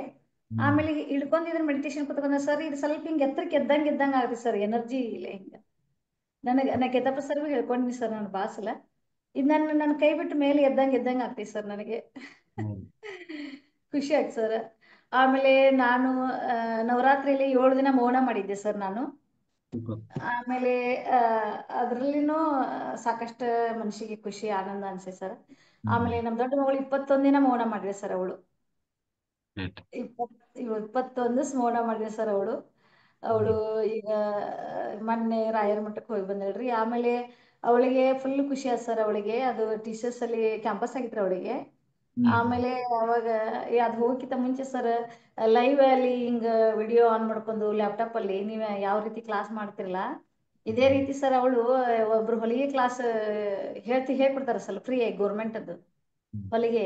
ಅಲ್ಲಿ ಸಾಕಷ್ಟು ಒಂದು 20-25 ಜನ ಇರ್ತಿದ್ರು ಸರ್ ಅಲ್ಲಿ ಎಲ್ಲರಿಗೂ. ಆಮೇಲೆ ಸ್ಪೋಕನ್ ಇಂಗ್ಲೀಷ್ ಅಕ್ಕಿ ಫ್ರೆಂಡ್ ಒಬ್ರು ಕ್ಲಾಸ್ ಮಾಡ್ತಿದ್ರು. ಅವಳಿಗೂ ಸರ್ ಮೆಡಿಟೇಷನ್ ಹೇಳ್ಕೊಟ್ರ ಸರ್. ಕಂಟಿನ್ಯೂ ಹೋಗುತ್ತಾನ ಸರ್ ಅವಳಿಗೆ ಅವ್ರಿಗೆ ಎಲ್ಲರಿಗೂ ಸರ್. ಓಕೆ. ಭಾಳ ಖುಷಿ ಆಯ್ತು ಸರ್. ಅಲ್ಲೇ ಕೆಲವೊಬ್ರು ಹೆಣ್ಮಕ್ಳಿಗೆ ಅವರಿಗೆ ಮನೆಯಲ್ಲಿ ಏನೋ ಒಂದು ಓರ್ಗಿತ್ತಿ ಅವರಿಗೆ ಸ್ವಲ್ಪ ಭಾಳ ಸ್ವಲ್ಪ ಮಾತುಕತೆ ಇದ್ದಿರ್ಲಿಲ್ಲ ಸರ್. ಹ್ಮ್ ಇವಳು ಧ್ಯಾನ ಸಾಧನೆ ಮಾಡೋದ್ರಿಂದ ಈ ಧ್ಯಾನ ಇವ್ರು ಡೈಲಿ ಮಾಡಿಸೋದ್ರಿಂದ ರೀ ಅವ್ರ ಯಜಮಾನ್ರು ದಿನಾಲೂ ಇಲ್ಲ ನೀನು ಕ್ಲಾಸಿಗೆ ಹೋಗು ಧ್ಯಾನಕ್ಕೆ ಹೋಗು ಅಂತಿದ್ರು ಸರ್. ಹ್ಮ್ ಆಮೇಲೆ ಇವಳು ಮೆಡಿಟೇಷನ್ ಮಾಡಿ ನನ್ನ ಮಗಳ ಹೇಳ್ಕೊಡ್ತಿದ್ದಾಳೆ ಮೆಡಿಟೇಷನ್ ಲೈವ್ ಆಗಿ ಸರ್. ಅವ್ರ ಮನೆಯಲ್ಲಿ ಹೋಗಿ ಅವ್ರ ಓರಗಿತಿ ಎಲ್ಲ ಈಕಿನ ಪ್ರೀತಿನ ಮಾತಾಡ್ಸಕತ್ತಾರಂತೆ ಸರ್ ಬಂದ. ಓಕೆ. ಎಷ್ಟು 5-6 ವರ್ಷ ಅವ್ರು ಮಾತಾಡಿರ್ಲಿಲ್ಲ ಸರ್ ಅವರು. ಹ್ಮ್ ಆಕೆ ಎಷ್ಟು ಪ್ರೀತಿಯಿಂದ ಬಂದ ಮಾತಾಡ್ಸೋದೆಲ್ಲ ಮಾಡಕತ್ತಂತ ಇದೆಲ್ಲ ಧ್ಯಾನದ ಶಕ್ತಿಯಿಂದ ಅಂತೇಳಿ ಅವ್ರು ನಮ್ಮ ಕಾಲ್ ಮಾಡಿ ಹೇಳ್ತಿದ್ರು ಸರ್ ನಮಗೆ. ಹ್ಮ್ ಅದ ಕೇಳಿ ನಮಗೆ ಬಹಳ ಖುಷಿ ಆನಂದ ಆಯ್ತು ಸರ್ ನಮ್ಮ ಮನಸ್ಸಿಗೆ. ನಾವು ಮೌನ ಮಾಡೋದ್ರಿಂದ ಸರ್ ಅಲ್ಲಿ ನಮ್ಗೆ ಇದನ್ನ ಅಂದ್ರೆ ಸ್ವಲ್ಪ ವೈಬ್ರೇಷನ್ ನಮ್ಮ ದೇಹದಾಗ ಚೇಂಜಸ್ ಅಂತ ಸರ್ ನಮಗೆ ಹ್ಮ್ ಮೌನ ಮಾಡೋದ್ರಿಂದ ಸರ್. ಉಪವಾಸ ಮೌನ ಮಾಡ್ತೀವಲ್ರಿ ಅವಾಗ ಎನರ್ಜಿ ಫ್ಲೋ ಆಗೋದು ಗೊತ್ತಾಗುತ್ತೆ ಸರ್ ನಮಗೆ. ಹ್ಮ್ ಹೌದು. ಇದು ಹೇಳ್ಕೊಬೇಕನ್ನಿಸ್ತು ಸರ್ ನಿಮಗೆ ನಾನು ಅದಕ್ಕೆ ಹೇಳ್ಕೊಂಡೆ ಸರ್ ನಾನು. ವಾರದಲ್ಲಿ ಒಂದ್ ಮೌನ ಉಪವಾಸ ಮಾಡಿದ್ರೆ ಒಳ್ಳೇದ್ ಅನ್ಸಿದ್ರಿ. ನವರಾತ್ರಿಯಲ್ಲಿ ಮೌನ ಮಾಡಿದ್ದು ಸರ್ ನನಗೆ ಭಾಳ ಅದು. ಈ ವರ್ಷ ಮನೆ ಕಟ್ತಾ ಇದ್ವಿ, ಈ ವರ್ಷ ಆಗ್ಲಿಲ್ಲ ಸರ್. ಹೋದ ವರ್ಷ ಮಾಡಿದ್ದೆ ಸರ್ ನಾನು. ಅವಾಗ ನನ್ನ ಎದುರಿಗೆ ಒಬ್ಬರು ಗರ್ಭಿಣಿ ಸ್ತ್ರೀ ಬಂದಿದ್ರು ಸರ್. ನನಗೆ ಧ್ಯಾನದಲ್ಲಿ ಕುತ್ಕೊಂಡಾಗ ಗರ್ಭಿಣಿ ಸ್ತ್ರೀಯರಿಗೆ ಧ್ಯಾನ ಹೇಳ್ಕೊಡ್ಬೇಕಂತ ಬಂದಿದ್ದು ಸರ್ ನನಗೆ. ಹ್ಮ್ ಸ್ಟಾರ್ಟಿಂಗ್ ಧ್ಯಾನ ಸಾಧನೆ ಮಾಡೋ ಮುಂದೆ ಸರ್ ನನಗೆ ಹ್ಮ್ ನನ್ನ ಎದುರಿಗೆ ಒಬ್ಬಳು ಗರ್ಭಿಣಿ ಸ್ತ್ರೀ ಬಂದಿದ್ಳು. ಹ್ಮ್ ಬಂದ ಎದುರಿಗೆ ನಿಂತ್ಕೊಂಡಾಳ ಸರ್. ನೀನ್ ಹ್ಮ್ ಇಷ್ಟೊಂದು ಧ್ಯಾನ ಸಾಧನೆ ಮಾಡ್ತೀಯಲ್ಲ ನೀನು, ಅದಕ್ಕೆ ಹ್ಮ್ ನನಗೆ ನಾರ್ಮಲ್ ಡೆಲಿವರಿ ಆಗ್ಬೇಕಂತ ನೀ ಆಶೀರ್ವಾದ ಮಾಡಂತ ಹೇಳಿ ನನ್ನ ಎದುರಿಗೆ ಬಂದು ಕೂತ್ಬಿಟ್ಟಿದೆ ಸರ್. ಆಮೇಲೆ ನಾನು ತಲೆ ಮೇಲೆ ಕೈ ಇಟ್ಟು ನಾನು ಅವಳಿಗೆ ಆಶೀರ್ವಾದ ಮಾಡಿದೆ ಸರ್. ಈ ಕೆತಪ ಸರ್ ಹತ್ರ ಹೇಳ್ಕೊಂಡಿದ್ದೆ, ನಾವು ಇನ್ನೂ ಚಿಕ್ಕೋಡಿಯಲ್ಲಿದ್ದೆ ಸರ್ ನಾನು. ಆಮೇಲೆ ಅವರಿಗೆ ಅದು ಸಮಾಧಾನ ಆಗಲಿಲ್ಲ ಸರ್ ಅವರಿಗೆ. ಮತ್ತೆ ಹ್ಮ್ ನೀನು ಹೊಟ್ಟೆ ಮೇಲೆ ಕೈ ಇಟ್ಟು ನನಗೆ ಆಶೀರ್ವಾದ ಮಾಡಂತಂದ್ರೆ ಸರ್. ಅವಳು ಹೊಟ್ಟೆ ಮೇಲೆ ಕೈ ಇಟ್ಟು ಆಶೀರ್ವಾದ ಮಾಡಿದೆ ಸರ್ ನಾನು. ಅವಾಗ ಅವಳಿಗೆ ಸಮಾಧಾನ ಆಯ್ತು. ನನಗೆ ನಾರ್ಮಲ್ ಡೆಲಿವರಿ ಆಗಬೇಕು, ಆಮೇಲೆ ಒಳ್ಳೆ ಪಾಪು ಹುಟ್ಟು ಬರ್ಬೇಕು, ನಾನು ನಾರ್ಮಲ್ ಡೆಲಿವರಿ ಆಗ್ಬೇಕಂತ ಕೇಳ್ಕೊಂಡೆ ಸರ್. ನಾನು ಹ್ಮ್ ಅದೇ ರೀತಿ ಅವ್ರು ಯಾವ ರೀತಿ ಕೇಳ್ಕೊತಾರಲ್ಲ ಸರ್, ಅದೇ ರೀತಿ ಅವ್ರಿಗೆ ಆಶೀರ್ವಾದ ಮಾಡಿ ಸರ್ ನಾನು. ಅದೇ ರೀತಿ ನನಗೆ ಯಾರು ಸಾಕಷ್ಟು ಗರ್ಭಿಣಿ ಸ್ತ್ರೀಯರು ಎದುರಿಗೆ ಬರ್ತಾರಲ್ರಿ, ಎಲ್ಲೋ ನನಗೆ ಭೇಟಿ ಆಗಲಿ ಸರ್, ಅವ್ರಿಗೆ ಒಂದು ಪ್ಯಾಂಪ್ಲೆಟ್ ಕೊಟ್ಟು ನಾನು ಮೆಡಿಟೇಷನ್ ಹೇಳ್ಕೊಡ್ತೀನಿ ಸರ್ ನಾನು. ಓಕೆ ಆಮೇಲೆ ನನ್ನ ಲಕ್ಷ ಕಡೆ ಹೋತಂದ್ರ ಆ ಆ ಗರ್ಭಿಣಿ ಸ್ತ್ರೀಯಲ್ಲಿ ಹೊಟ್ಟೆಲಿ ಒಂದು ಉನ್ನತವಾದ ಲೋಕದ ಪಾಪು ಹುಟ್ಟು ಬರಬೇಕು, ನಾರ್ಮಲ್ ಡೆಲಿವರಿ ಆಗ್ಬೇಕಂತ ನನ್ನ ಮನಸ್ಸಲ್ಲಿ ನಾನು ಅನ್ಕೋತಾ ಇರ್ತೀನಿ ಸರ್ ನಾನು. ಆಮೇಲೆ ನಾನು ನಮ್ಮ ಮನೆ ಹತ್ರ ಒಂದು ಲಕ್ಷ್ಮೀ ಮಂದಿರ ಐತ್ರಿ, ಅಲ್ಲಿ ನಾವು ಹೋದಾಗ ಅಲ್ಲಿ ನನ್ನ ಎದುರಿಗೆ ಒಬ್ಬಳು ಗರ್ಭಿಣಿ ಸ್ತ್ರೀ ಬಂದ ಸರ್. ನಂದು ಮೌನ ಮಾತಾಡಕ್ ಆಗೋದಿಲ್ಲ ರೀ. ಆಮೇಲೆ ಹೆಂಗ್ ಮಾತಾಡ್ಬೇಕ್ರಿ, ನಾ 7 ದಿನ ಮೌನ ಮಾಡ್ತೀನಂತೆ ಸಂಕಲ್ಪ, 9 ದಿನ ಮೌನ ಮಾಡ್ತೀನಿ ಅಂತ ಸಂಕಲ್ಪ ಮಾಡ್ಕೊಂಡಿ ನನ್ನ ಮನಸ್ಸಲ್ಲಿ. ಅದಕ್ಕೆ ನನ್ನ ಮನಸ್ಸಲ್ಲಿ ನಾ ಫೀಲ್ ಮಾಡ್ಕೊಳಕತ್ತೆ ಸರ್ ನಾನು. ನನ್ನ ಎದುರಿಗೆ ಬಂದ್ಬಿಟ್ರೆ ಆಕಿ, ಈ ಗರ್ಭಿಣಿ ಸ್ತ್ರೀ ಹೊಟ್ಟೆಯಲ್ಲಿ ಉನ್ನತವಾದ ಲೋಕದ ಪಾಪು ಬರಬೇಕು, ಆಮೇಲೆ ಸಂತೋಷವಾಗಿ ಬರಬೇಕು, ಆಮೇಲೆ ಆ ಮಗುವಿಗೆ ತಾಯಿಗೆ ನಾರ್ಮಲ್ ಡೆಲಿವರಿ ಆಗ್ಬೇಕಂತ ಮನಸ್ಸಲ್ಲಿ ಅನ್ಕೊಳಕತ್ತೆ ಸರ್ ನಾನು. ಅಂದ್ಕೊಂಡೆ ಅಲ್ಲಿ ಎಲ್ಲ ಇದು ಸ್ಟಾರ್ಟ್ ಆಯ್ತು ಸರ್, ಮಂಗಳಾರತಿ ಸ್ಟಾರ್ಟ್ ಆಯ್ತು ಸರ್. ಮಂಗಳಾರತಿ ಆಯ್ತ್ರಿ. ಮಂಗಳಾರತಿ ಆದ್ಮೇಲೆ ರಾತ್ರಿ 8 ಗಂಟೆಗೆ ಮಂಗಳಾರತಿ. ಅವಾಗ ರೀ ಒಂದು ಪಾತ್ರಿಗಿತ್ತಿ ಪತ್ ಸರ್, ಅಲ್ಲಿ ಬಟರ್ಫ್ಲೈ ಬಂತ್ರಿ ಸರ್. ಅದು ಎಷ್ಟು ಜನ ನಿಂತಿದ್ರು ಸರ್, ಅಷ್ಟೆಲ್ಲರೂ ನನ್ನ ಸುತ್ತ ಗರ್ಭಿಣಿ ಸ್ತ್ರೀ ಸುತ್ತ ರೌಂಡ್ ಹಾಕಿದ್ ಸರ್. ಅದು ರೌಂಡ್ ಹಾಕಿ ಅಲ್ಲಿ ಪರಮೇಶ್ವರ ಪಾರ್ವತಿ ಗಣಪತಿ ಚಿತ್ರ ಇತ್ತು ಸರ್ ಒಂದು. ಆ ಚಿತ್ರದ ಪೋಸ್ಟರ್ ಮೇಲೆ ನನ್ನ ಪಕ್ಕಕ್ಕೆ ಪೋಸ್ಟರ್ ಇದ್ರೆ ಪೋಸ್ಟರ್ ಮೇಲೆ ಗಣಪತಿ ಚಿತ್ರ, ಗಣಪತಿ ಮೇಲೆ ಬಂದ್ ಕೂತಿತ್ತು ಸರ್ ಅದು. ಅದು ಎಷ್ಟೊತ್ತನ ಎಲ್ಲ ಮಂಗಳಾರತಿ ಮುಗಿದ್ರು ಹೋಗ್ಲೇ ಇಲ್ಲ ಸರ್ ಅದು.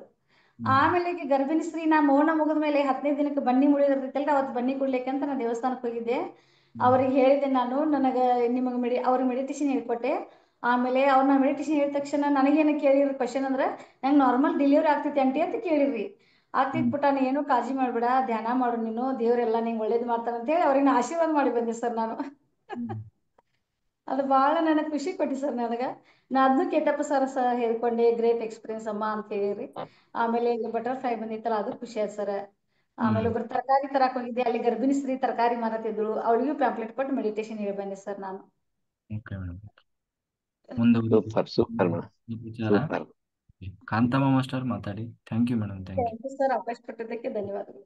Thank you Kanthamma master. ನಮಸ್ತೆ ಮಾಸ್ಟರ್. ಅಷ್ಟೇ. ಇವತ್ತು ತುಂಬಾ ಚೆನ್ನಾಗಿತ್ತು ಸರ್. ನನ್ಗೆ ಹಳೇದೊಂದು ನೆನಪಾಯ್ತು. ಲಕ್ಷ್ಮಣನ್ ಪಾತ್ರ ಮಾಡಿದ್ರು ನಮ್ಮ ಮನೆಯವರು. ಹಾಗೆ ಈ ಒಂದು ಸ್ಟೋರಿ ಬಂದಾಗ ತುಂಬಾ ನಗ್ತಿದ್ವಿ ಸರ್ ಊರಲ್ಲಿ ಕುತ್ಕೊಂಡು. ರಾಮನ್ನ ಬಿಟ್ರೆ ಲಕ್ಷ್ಮಣನ್ನ ಮದ್ವೆ ಆಗ್ಲಿಕ್ಕೆ ಹೋದಾಗ ಅದನ್ನ ನಮ್ ಫ್ಯಾಮಿಲಿಯವರೆಲ್ಲ ಕುತ್ಕೊಂಡು ನಕ್ಕಿದ್ದು ಒಂದು ನೆನಪಾಯ್ತು ನನ್ಗೆ. ತುಂಬಾ ಚೆನ್ನಾಗಿತ್ತು. ಸರ್ ಒಂದು ವಚನ ಹೇಳ್ತೀನಿ. ಹಸಿವಾದೊಡೆ ಭಿಕ್ಷಾನ್ನಗಳುಂಟು, ಕೃಪೆಯಾದರೆ ಕೆರೆ ಹಳ್ಳ ಬಾವಿಗಳುಂಟು, ಶಯನಕ್ಕೆ ಹಾಳು ದೇಗುಲಗಳುಂಟು, ಚನ್ನಮಲ್ಲಿಕಾರ್ಜುನಯ್ಯ ಆತ್ಮ ಸಂಗಾತಕ್ಕೆ ನೀನೆನಗುಂಟು. ವಚನಾರ್ಥ: ಮಾನವನಿಗೆ ಅತಿ ಅವಶ್ಯಕವಾದ ಆಹಾರ, ನೀರು, ವಿಶ್ರಾಂತಿ ಹಾಗೂ ಸಂಗತಿ ಇವರ ಬಗ್ಗೆ ಅಕ್ಕಮಹಾದೇವಿ ಈ ರೀತಿಯಲ್ಲಿ ಹೇಳಿದ್ದಾಳೆ. ಹಸಿವಾದರೆ ಭಿಕ್ಷೆ ಬೇಡಿ ತಂದ ಅನ್ನವಿದೆ, ನೀರಡಿಕೆಯಾದರೆ ಕೆರೆಗಳಿವೆ, ಬಾವಿಗಳಿವೆ, ಹಳ್ಳಗಳಿವೆ, ವಿಶ್ರಾಂತಿ ಪಡೆಯಲು ಹಾಳಾದ ದೇಗುಲಗಳಿವೆ. ಚನ್ನಮಲ್ಲಿಕಾರ್ಜುನ, ನೀ ಎನ್ನ ಜೊತೆಗೆ ಇರುವೆ, ಇನ್ನು ಹೆಚ್ಚಿಗೆ ಏನು ಬೇಡ ಎಂದಿದ್ದಾಳೆ Akkamahadevi. Super super super madam. Okay. ಅದ್ಭುತವಾದ ಕವನ ಮೇಡಮ್, ಅದ್ಭುತವಾದ ಕವನ. ಧನ್ಯವಾದಗಳು. ಆಮೇಲೆ ಯೂಟ್ಯೂಬಲ್ಲೇ ಸುಮಾರು 50 ಜನ ಮಾಸ್ಟರ್ಸ್ ಯೂಟ್ಯೂಬಲ್ಲೇ ಇದ್ದೀರಿ. ನಿಮ್ಗೆ ಏನಾದ್ರು ಅಲ್ಲಿ ಡೌಟ್ಸ್ ಇದ್ರೆ ಕಾಮೆಂಟ್ ಬಾಕ್ಸಲ್ಲಿ ಹಾಕಿ, ಆಯ್ತಾ? ಯೂಟ್ಯೂಬಲ್ಲಿರೋ ಮಾಸ್ಟರ್ಸ್ಗೆ ಎಲ್ಲ ಈಗ ಜೂಮ್ಗಿಂತ ಯೂಟ್ಯೂಬಲ್ಲೇ ಜಾಯ್ನ್ ಆಗ್ಬಿಡ್ತಾರೆ. ಅಂದ್ರೆ ಈಸಿ ಆಗಿ.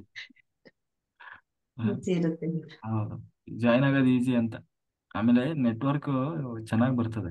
ನೆಟ್ವರ್ಕ್ ಕಡಿಮೆ ಇದ್ರು ಯೂಟ್ಯೂಬಲ್ಲಿ ಚೆನ್ನಾಗಿ ಇದಾಗ್ತದೆ. ಇಲ್ಲಿ ನೆಟ್ವರ್ಕ್ ಚೆನ್ನಾಗಿರ್ಬೇಕು. ಜೂಮ್ಗೆ ನೆಟ್ವರ್ಕ್ ಚೆನ್ನಾಗಿಲ್ಲ ಅಂತಂದ್ರೆ ಅಷ್ಟು ಚೆನ್ನಾಗಿ ಕನೆಕ್ಟ್ ಆಗಲ್ಲ. ಆಮೇಲೆ ಹಾಗಾಗಿ ವೈಫೈ ಇದ್ರೆ ತೊಂದ್ರೆ ಇಲ್ಲ ಸರ್, ಅದು ಬರೀ ನೆಟ್ ಅಂದ್ರೆ ಕಷ್ಟ ಆಗುತ್ತೆ. 3G ನೆಟ್ವರ್ಕ್ ಆದ್ರೆ ಚೆನ್ನಾಗಿ ಸಿಗುತ್ತೆ ಈ ಹಳ್ಳಿಯಲ್ಲಿ. ನಾವು ವೈಫೈ ಹಾಕ್ಸ್ಕೊಂಡಿದೀವಿ ಸರ್, ಅದ್ರದ್ದೇನ್ ತೊಂದ್ರೆ ಇಲ್ಲ. ಅರುಣ ಮಾಸ್ಟರ್ ಮಾತಾಡಿ. ಸರ್ ನಮಸ್ಕಾರ. ನಮಸ್ತೆ ಮೇಡಮ್. ಸರ್ ಅದೇ ಡೇಟಾ ಖಾಲಿ ಆಗ್ಬಿಡುತ್ತೆ ಇದಕ್ಕೆ ಹೋದ್ರೆ, ಇದ್ರಲ್ಲಿ ಝೂಮಲ್ಲೇ ಇದ್ರೆ ಯಾವಾಗ್ಲೂ ಓಕೆ. ಇದು ಡೇಟಾ ಖಾಲಿ ಆಗುತ್ತೆ ಅಂತೇಳಿ ಇದೆಲ್ಲ ಆದ್ಮೇಲೆ ಇದಕ್ಕೆ ಹೋಗೋದು, ಇಲ್ಲಿ ಯೂಟ್ಯೂಬ್. ಯೂಟ್ಯೂಬ್ಗೆ ಹೋಗೋದು ಸರ್. ಇದು ಅದುವರೆಗೆ ಇಲ್ಲೇ ಇರ್ತೀವಿ. ಎಲ್ಲ ಅದು ಇದೆಂತದ್ದು ತೆರೆದ ಕಣ್ಣಿನ ಇದು ಅದಕ್ಕೆ ಹೋಗುವಾಗ ಅಲ್ಲಿಗೆ ಹೋಗ್ಬಿಡೋದು ಸರ್.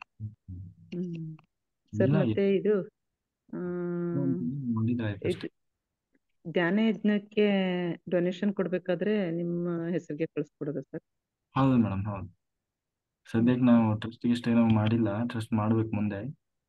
ಆ, ಆ, ಈಗ ಸದ್ಯಕ್ಕೆ ಅದಕ್ಕೆ ನಮ್ಮ ನಂಬರ್ ಇದೆಲ್ಲ ಅದಕ್ಕೆ ಪೇ ಮಾಡೋದು. ಅನಿಸ್ತು ಕೊಡೋಣ ಏನಾದ್ರು ಅಂತ, ಅದಕ್ಕೆ ಕೊಡಿ ಕೊಡಿ, ಸೇವೆ ಮಾಡಿ. ಸರ್. ಧ್ಯಾನಕ್ಕಾಗಿ ಏನ್ ಸೇವೆ ಮಾಡ್ತೀರಾ ಅದೇ ನಿಮ್ಮ ನಿಜವಾದ ಆಸ್ತಿ. ಎಲ್ಲರದು. ಅದ್ರಲ್ಲೂ ಏನು ಅಲ್ಲ, ಅದು ಎಕ್ಸ್ಪೆಕ್ಟೇಷನ್ ಇಟ್ಕೊಂಡ್ ಮಾಡ್ತಾರೆ ಅಂತ ಅನ್ಕೋಬಹುದು. ನಾನು ಒಂದು ಇನ್ಸಿಡೆನ್ಸ್ ಹೇಳ್ತೀನಿ. ಅಲ್ಲಿ ಇದು ಒಂದು ಧ್ಯಾನ ಯಜ್ಞ ನಡೀತಾ ಇತ್ತು. ಅದಕ್ಕೆ ಅಂದ್ರೆ ನನ್ಗೆ ಹೇಳಿದ್ರು, ನೀವ್ ಇದ್ ಕೊಟ್ರೆ ನಿಮ್ಗೆ ಇಷ್ಟಪಟ್ಟು ಜಾಸ್ತಿ ಬರುತ್ತೆ ಅಂತ. ಆಕ್ಚುಲಿ ನಾವು ಕೊಟ್ಟಾಗ ಅದ್ರ ಹತ್ರದಲ್ಲೇ ನಂಗೆ ಅನ್ಎಕ್ಸ್ಪೆಕ್ಟೆಡ್ ಎರಡು ತರ ದುಡ್ಡು ಬಂತು ಸರ್ ನಂಗೆ ಅನ್ಎಕ್ಸ್ಪೆಕ್ಟೆಡ್ ಆಗಿ. ನಾನು ನಾವು ಎಷ್ಟು ಸ್ವಲ್ಪ ಡೊನೇಷನ್ ಕೊಟ್ಟೆ, ಅವಾಗ ಅನ್ಎಕ್ಸ್ಪೆಕ್ಟೆಡ್ ಆಗಿ ಆ ವೀಕಲ್ಲೇ 2 ಸಾರಿ ಅಮೌಂಟ್ ಬಂತು ನಂಗೆ. ಹಾಗಂತ ಈಗಲೂ ಅದಕ್ಕೆ ಅಂತ ಕೊಡ್ತಾ ಇಲ್ಲ, ಸುಮ್ನೆ ಮನ್ಸಾಯ್ತು ಕೊಡ್ತಾ ಇದ್ದೀನಿ. ಇಲ್ಲ, ಅದು ನಾವು ಎಕ್ಸ್ಪೆರಿಮೆಂಟು ಮಾಡಿದೀವಿ. ಅದು ಅಂದ್ರೆ ಏನಾಯ್ತು ಅಂದ್ರೆ ಹೋದ್ ಸಾರಿ ನಾವು ಸಿದ್ದರ ಬೆಟ್ಟದಲ್ಲಿ ವರ್ಕ್ಶಾಪ್ ಮಾಡುವಾಗ ಒಬ್ರು ರಾಧಾ ಅಂತ ಹೇಳಿ ಚಿತ್ರದುರ್ಗದಲ್ಲಿ ಮಾಸ್ಟರು. ಸರ್. ಅವರ ಏನು ಮನೆಯಲ್ಲಿ ಅವ್ರೇನ್ ಕೆಲಸ ಮಾಡೋರಲ್ಲ, ಮನೇಲೇ ಇರ್ತಾರೆ. ಅವ್ರ ಯಜಮಾನ್ರು ಮಾತ್ರ ಸ್ವಲ್ಪ ಕಾಂಟ್ರಾಕ್ಟ್ ಅದು ಇದು ಮಾಡ್ತಾರೆ. ಅದೇನಾಯ್ತು ಗೊತ್ತಿಲ್ಲ, ಸ್ವಲ್ಪ ನಮಗೂ ಹಣ ಸ್ವಲ್ಪ ಶಾರ್ಟೇಜ್ ಇತ್ತು.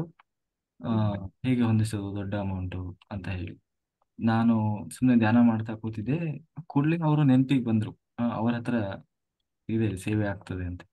ಅದೇನೋ ಗೊತ್ತಿಲ್ಲ, ಫೋನ್ ಮಾಡಿ ಮೇಡಮ್ ನೀವು ಒಂದಿನದ್ದು ಊಟದ ವ್ಯವಸ್ಥೆ ಮಾಡಿ ಅಂತ ಹೇಳಿದೆ ನಾನು. ಒಂದು ದಿನ ಪೂರ್ತಿ ನಿಮ್ಗೆ ಅಷ್ಟು ಕೊಡಿ ಇಷ್ಟು ಕೊಡಿ ಅಲ್ಲ, ಒಟ್ಟಾರೆ ಒಂದು ದಿನದ ಏನ್ ಖರ್ಚು ಬರ್ತದೆ ಅದನ್ನೆಲ್ಲ ನೀವು ನೋಡ್ಕೊಳ್ಳಿ, ನಾವು ಅಲ್ಲಿ 3 ದಿವಸದ ವರ್ಕ್ಶಾಪ್.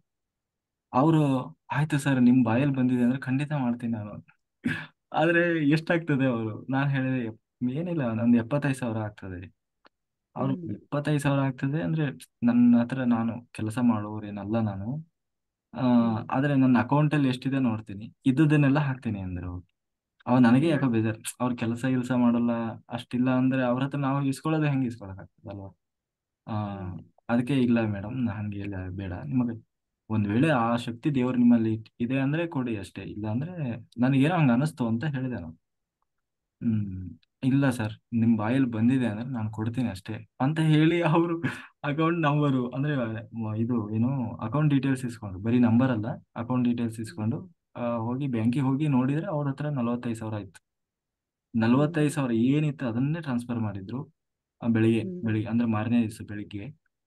ಅವತ್ತು ಸಂಜೆ ಅವ್ರ ಯಜಮಾನ್ರಿಗೆ 1.5 ಲಕ್ಷ ಪ್ರಾಫಿಟ್ ಆಗಿತ್ತು ಅವರ ಕಾಂಟ್ರಾಕ್ಟ್ ಇದರಲ್ಲಿ. ಅವತ್ತು ಸಂಜೆನೆ ಬಂದಿದ್ರು. Super super sir. ಸಂಜೆನೆ ಹೇಳಿದ್ರು ಅವರು, ನಾನು ಕೊಟ್ಟ ದುಡ್ಡು 3 ಪಟ್ಟು ವಾಪಸ್ ಬಂತು ಸರ್ ಸಂಜೆನೆ ಅಂತ. ಅಂದ್ರೆ ಅಂದ್ರೆ ಅವ್ರ ಹಣ ವ್ಯರ್ಥ ಆಗ್ಲಿಲ್ಲ. ಅಂದ್ರೆ ಇಲ್ಲಿ ಏನಾಗ್ತದೆ ಅಂದ್ರೆ ಮೌಲ್ಯನೂ ಮುಖ್ಯ ಅಲ್ಲ, ಆ ಕೊಡುವ ವಿಶಾಲ ಮನಸ್ಥಿತಿ ಇದೆಯಲ್ಲ ಅದು ಮುಖ್ಯ ಆಗ್ತದೆ. ಅದನ್ನ ನಾನು 100 ರೂಪಾಯಿನೇ ಕೊಡ್ಲಿ, 1 ರೂಪಾಯಿನೇ ಕೊಡ್ಲಿ, 10 ರೂಪಾಯಿನೇ ಕೊಡ್ಲಿ, ಆದ್ರೆ ಆ ಹೃದಯ ವೈಶಾಲ್ಯತೆಯಿಂದ ಕೊಡ್ಬೇಕು. ಅದನ್ನ ಒಂದು ಹೊರೆ ಅನ್ಕೊಂಡು ಕೊಡಬಾರ್ದು. ನನ್ನ ಸೇವೆ ಅಂತ ಹೇಳಿ ಅದನ್ನ ನಾವು ಮಾಡಿದಾಗ ಖಂಡಿತ ಯೂನಿವರ್ಸ್ ಅದನ್ನ ಖುಷಿ ಆಗ್ತದೆ. ಅದನ್ನ ಓ ನಿಂದ ಹೊಟ್ಟಿದ್ದು ನಿನಗೆ ಅಂತ ಹೇಳಿ ವಾಪಸ್ ಆಗ್ತದೆ. ಅಂದ್ರೆ ಅದು ನನಗೆ ನಮಗೂ ಅಂದ್ರೆ ಇದು ತುಂಬಾ ಜನರಿಗೆ ಬಂದಿದೆ. ಮೊನ್ನೆ ಭಾರತಿ ಮಾಸ್ಟರ್ ಹೇಳಿದ್ರಲ್ಲ, ನಾವು 500 ರೂಪಾಯಿ ಕೊಟ್ಟಿದ್ವಿ, ಎಲ್ಲ ವಾಪಸ್ ಬಂತು ಅದ್ರದ್ದು ಎಷ್ಟು 50,000 ಹೇಳಿದ್ರು ಅವ್ರು. ಹಾ, ಹ್ಮ್ ವಾಪಸ್ ಬಂತು ನನಗೆ. ಗುಡಾಕೇಶ ಹೌದು ನಾನು ಗುಡಾಕೇಶ ಕೊಟ್ಟಿದ್ದು 500 ರೂಪಾಯಿ. ಹ್ಮ್ ಏನೋ ಪಿರಮಿಡ್ ಇದು ಮಾಡ್ತಿದ್ದಾರೆ, 50,000 ರೂಪಾಯಿ ಅವರಿಗೆ ಇದಾಯ್ತು, ಸೇವ್ ಆಯ್ತು ಅಂತ ಹೇಳಿ. ಹೌದಾ, ಹ್ಮ್. ಗೊತ್ತಾಗ್ಲಿಲ್ಲ, ಕೇಳಿಸ್ಕೊಳ್ಳಿಲ್ಲ ಅದನ್ನ ಸರ್, ನಾನೇನು ಕೇಳಿಸ್ಕೊಂಡಿರ್ಲಿಲ್ಲ. ನನಗೆ ಎಕ್ಸ್ಪೀರಿಯನ್ಸ್ ಆಗಿತ್ತು ಈಗ ಒಂದು 5-6 ತಿಂಗಳಿಂದನೇ. ಹೀಗೆ ನಾನು ಕೊಟ್ಟೆ, ಅನ್ಎಕ್ಸ್ಪೆಕ್ಟೆಡ್ ಆಗಿ ಒಂದೆರಡು ಅಮೌಂಟ್ ಬಂತು ನನಗೆ ಸರ್. ಬರ್ತದೆ ಹ್ಮ್ ಬರ್ತದೆ. ಹ್ಮ್ ಸರ್. ಹಾಗಂತ ಆಕ್ಚುಲಿ ಅದನ್ನ ನೆನ್ಸ್ಕೊಂಡು ಕೊಡ್ತೀನಿ ಅಂತ ಹೇಳಿಲ್ಲ, ನಾನು ಕೊಡ್ಬೇಕು ಅನ್ಕೊಳ್ಳಿಲ್ಲ, ಕೊಡ್ಬೇಕು ನಾವು ಅನ್ಸುತ್ತೆ ಅಷ್ಟೇ. ಹೇಳಿದ್ನಲ್ಲ, ಅದೇ ನಿಸ್ವಾರ್ಥದಿಂದ ಅದೊಂದು ಹ್ಮ್ ಹೊರೆ ಅನ್ಕೊಳ್ಬಾರ್ದು. ಆ ಹ್ಮ್ ಖಂಡಿತ ನಾವು ಅದು ವಾಪಸ್ ಬಂದೇ ಬರ್ತದೆ ಯಾವುದೋ ರೂಪದಲ್ಲಿ. ಹ್ಮ್ ಆ ಸರ್. ಆ, ಹ್ಮ್ ಸರ್. ಮತ್ತೆ ರಾಮಾಯಣ ತುಂಬಾ ಇಷ್ಟ ಆಗ್ತಾ ಇದೆ ಸರ್. ಮತ್ತೆ ನಾವು ಎಷ್ಟು ಸರಿ ಕೇಳಿದ್ರು ಆ ಕತೆ ಗೊತ್ತಿದ್ರುನು, ಕೆಲವೆಲ್ಲ ಕತೆಗಳು ಗೊತ್ತಿದ್ದಾಗ ಪದೇ ಪದೇ ಕೇಳ್ತಾರೆ, ಅಯ್ಯೋ ಕೇಳಿದ್ದೆ ಕೇಳ್ಬೇಕಿದೇನಪ್ಪ ಅಂತ ಅನ್ಸುತ್ತೆ. ಆದ್ರೆ ಇದು ಒಂಥರ ಕಣ್ಣು ಕಟ್ಟೋಂಗ್ ಹೇಳ್ತೀರಾ, ವಾಪಸ್ ಅಲ್ಲಿ ಕಾಡ್ಗೆ ಎಲ್ಲ ಕಾಡಲ್ಲೇ ಟ್ರಾವೆಲ್ ಮಾಡ್ತಾ ಇರ್ತೀವಿ ನಾವು, ಆ ದೃಶ್ಯನೆಲ್ಲ ನೋಡ್ತಾ ಇರೋ ಹಂಗೆ ಕಣ್ಣು ಕಟ್ಟದಂಗೆ ಹೇಳ್ತಾ ಇದೀರಾ. ಆ, ಹಂಗಾಗಿ ಖುಷಿ ಆಗುತ್ತೆ ಕೇಳಿಸ್ಕೊಳಕ್ಕೆ sir. Okay madam. Sir. Padmavati master ಮಾತಾಡಿ. Thank you madam. ಸರ್. ನಮಸ್ತೆ ಸರ್. ಸರ್ ನಾನು ನೀವ್ ಇವಾಗ ಹೇಳಿದ್ರಿ ಅದು ಇದು ಗುಡಕೇಶಗೆ ನಾನು ಮೊನ್ನೆ ಒಂದು 15 ದಿನದ ಹಿಂದೆ ನನ್ನ ಅಮೌಂಟ್ ಪೇಡ್ ಮಾಡಿದ್ದೆ. ಬಟ್ ನನಗೆ ಅದು ಮಿರಾಕಲ್ ಹೇಗಾಯ್ತು, ನೀವ್ ಇವಾಗ ಅದು ಡಿಸ್ಕಷನ್ ಮಾಡುವಾಗ ಮಾತಾಡ್ಬೇಕು ಅನ್ನಿಸ್ತು. ಅವತ್ತಿನ ದಿನ ಸರ್ ನಾನು ಆಕ್ಚುಲಿ ಅದು ಕೇಳಿದ್ದೆ ಯಾವಾಗೋ ಒಂದ್ಸಲ ನಿಮಗೆ ಮಾಡ್ಬೇಕಾದ್ರೆ ಮಾಡಿ ಅಂತಂದು. ಬಟ್ ನನಗೆ ಅದ್ರ ಬಗ್ಗೆನೇ ಮರ್ತು ಹೋಗ್ಬಿಟ್ಟಿದೆ. ಬಟ್ ಅವತ್ತಿನ ದಿನ ಮಾರ್ನಿಂಗ್ ಲಿಂತ್ರ ಸರ್, ಇಲ್ಲ ಅದು ಗುಡಕೇಶಿಗೆ ಮಾಡ್ಬೇಕು ಅಂತ ಇನ್ನರ್ಲಿಂತ್ರ ತುಂಬಾನೇ ಅನಿಸ್ಬಿಡ್ತು ಅವತ್ತು. ಅನ್ಸಿದಾಗ ನಾನು ತಟ್ನ ಆಟ ಯಾವಾಗ ಅನ್ನಿಸ್ತಾ ಇತ್ತು ಅವಾಗೆ ಮಾಡ್ಬಿಟ್ಟೆ. ಮಾಡಿ ಮೊನ್ನೆ ಸರ್ ನಾನು ನನ್ನ ಅಕೌಂಟ್ ಫೀಲ್ಡ್ ಅಲ್ಲಿ ವರ್ಕ್ ಮಾಡ್ತೇನೆ. ನನ್ನ ಒಂದು 10 ಇಯರ್ಸ್ ಇಂದು ಅಡಿಟ್ ಮಾಡಿಸ್ಲಿಕ್ಕೆ ನಾನು ಹೋಗಿದ್ದೆ ಆಫೀಸ್ಗೆ ಹೋದಾಗೆ. ಅಲ್ಲಿ ಸರ್ ನಾನ್ ಎಲ್ಲ ವರ್ಕ್ ಅದು ನಾನು 10 ಇಯರ್ಸ್ ಎಲ್ಲ ಅಡಿಟ್ ಮಾಡಿಸಿದಾದ್ಮೇಲೆ ಅಲ್ಲಿ ನನಗೆ 38,000 ರೂಪಾಯಿ ಪ್ರಾಫಿಟ್ ನನ್ ಕೈಲಿಂದ ಹೋಗಿರೋ ತರ ಅದು ಉಳ್ಕೊಂಡ್ಬಿಡ್ತು. ನಾನೇ ಹಾಕಿದೀನಿ ಅನ್ನೋ ರೀತಿಯಲ್ಲಿ ಅವ್ರು, ಇಲ್ಲಮ್ಮ ಅದು 38,000 ರೂಪಾಯಿ ಪ್ರಾಫಿಟ್ ತೋರಿಸಿದೆ, ಅದು ಲೆಕ್ಕದ ಪ್ರಕಾರ, ಆಫೀಸ್ ಲೆಕ್ಕದ ಪ್ರಕಾರ ಎಲ್ಲ ಕರೆಕ್ಟ್ ಇದೆ, ಬಟ್ 38,000 ರೂಪಾಯಿ ಪ್ರಾಫಿಟ್ ತೋರಿಸ್ತಾ ಇದೆ ಅಂತಂದು ಹೇಳಿದ್ರು ಅವರು. ನಾನೇನ್ ಅಯ್ಯೋ ಸರ್ ಇದು ಹೆಂಗ್ ಬಂತು ಅಂತ ಆಲೋಚನೆ ಮಾಡ್ಕೊಂತ ನಾನು ಮನೆ ಕಟ್ಟೋ ಸಲುವಾಗಿ ಲೋನ್ ತಗೊಂಡಿದ್ದೆ ಸರ್ 6 lakh. ಅದು ಹೋದ ತಿಂಗಳದ್ದು ನನಗೆ ಕಟ್ಟಕ್ ಆಗ್ಲಾರ್ದಕ್ಕೆ ಕಂತು ಡ್ಯೂ ಉಳಿದು ಬಿಡ್ತು. 28,000 ರೂಪಾಯಿ ಡ್ಯೂ ಉಳಿದಿತ್ತು ಸರ್. ಈ ತಿಂಗಳ ಆ ಪ್ರಾಫಿಟ್ ಉಳಿದಿದ್ದಕ್ಕೆ ಆ ಒಂದು ಲೋನ್ ಕಂತಿಗೆ ಅದು ಸಮ ಮಾಡ್ಕೊಂಡೆ ಸರ್. ನಿಜ ಬಹಳ ಖುಷಿ ಆಯ್ತು ಸರ್ ನನ್ಗೆ. ಅದೇ ಇದಕ್ಕಿಂತ ಮುಂಚೆ ನಾನು ಪಿರಮಿಡ್ ಇದ್ರ ಸಲುವಾಗಿ ನಾನು ಮಾಡ್ತಾ ಇದ್ದೆ ಸರ್, ಮಾಡ್ತಾ ಇದ್ದೆ. ಅವಾಗಾದ್ರೂನು ಅಷ್ಟೇ ನಾನು ಎಷ್ಟು ಸಲ ಹಾಕಿದೀನಿ, ಅದ್ರ ರಿಟರ್ನ್ ನನಗೆ ಸಿಗ್ತಾನೆ ಹೋಗಿದ್ದೆ ಸರ್. ಬಹಳ ಮಿರಾಕಲ್ ನಡೆದಿದೆ ಸರ್ ನಿಜವಾಗ್ಲೂ.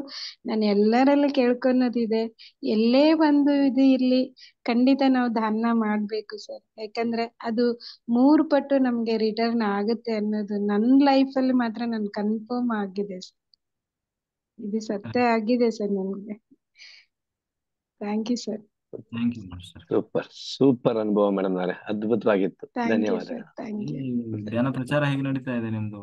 ಎಲ್ಲ ಗುಡಾಕೇಶ ಸರ್. ಎಲ್ಲ ಅದು ಸೂಪರ್ ನಡೀತಾ ಇದೆ. ಮಾಡ್ಲಿಕ್ಕೆ ರೆಡಿ ಆಗ್ತಾ ಇದ್ದಾರೆ, ಬಟ್ ಅವ್ರ ಮುಂದೆ ಬರ್ತಾ ಇಲ್ಲ. ಬಟ್ ಒಬ್ಬೊಬ್ರೆ ಜಾಯಿನ್ ಆಗ್ತಾ ಇದ್ದಾರೆ ಸರ್. ನಂದೇ ಸರ್, ನನ್ ತುಂಬಾ ನಿದ್ದೆಗೆ ಹೋಗ್ಬಿಡ್ತೆ. ಮೊನ್ನೆ ತಾನೇ ಒಂದ್ 7 ದಿನ ಕಂಪ್ಲೀಟ್ ಮಾಡೋಷ್ಟ್ರಲ್ಲಿ ಇವತ್ ಮತ್ತೆ ಮಧ್ಯಾಹ್ನ ನಿದ್ದೆಗೆ ಹೋಗ್ಬಿಟ್ಟೆ ಸರ್. ನನ್ಗೆ ಯಾಕೋ ಗೊತ್ತಾಗ್ತಾ ಇಲ್ಲ. ಹೇಗ್ ಮಾಡೋದು. ನಾನು ಆಕ್ಚುಲಿ ಸ್ಟಾರ್ಟ್ ಮಾಡಿ ಇವತ್ತಿಗೆ 27 days ಆಯ್ತು ಸರ್. ಬಟ್ ಅದ ನಿದ್ದೆನೆ ಜಾಸ್ತಿ ಮಾಡ್ತಾ ಇದ್ದೀನಿ. ಮತ್ತೆ ಫಸ್ಟ್ ಇಂದ ಸ್ಟಾರ್ಟ್ ಆಗ್ತಾ ಇದೆ ನನ್ ಗುಡಕೇಶ.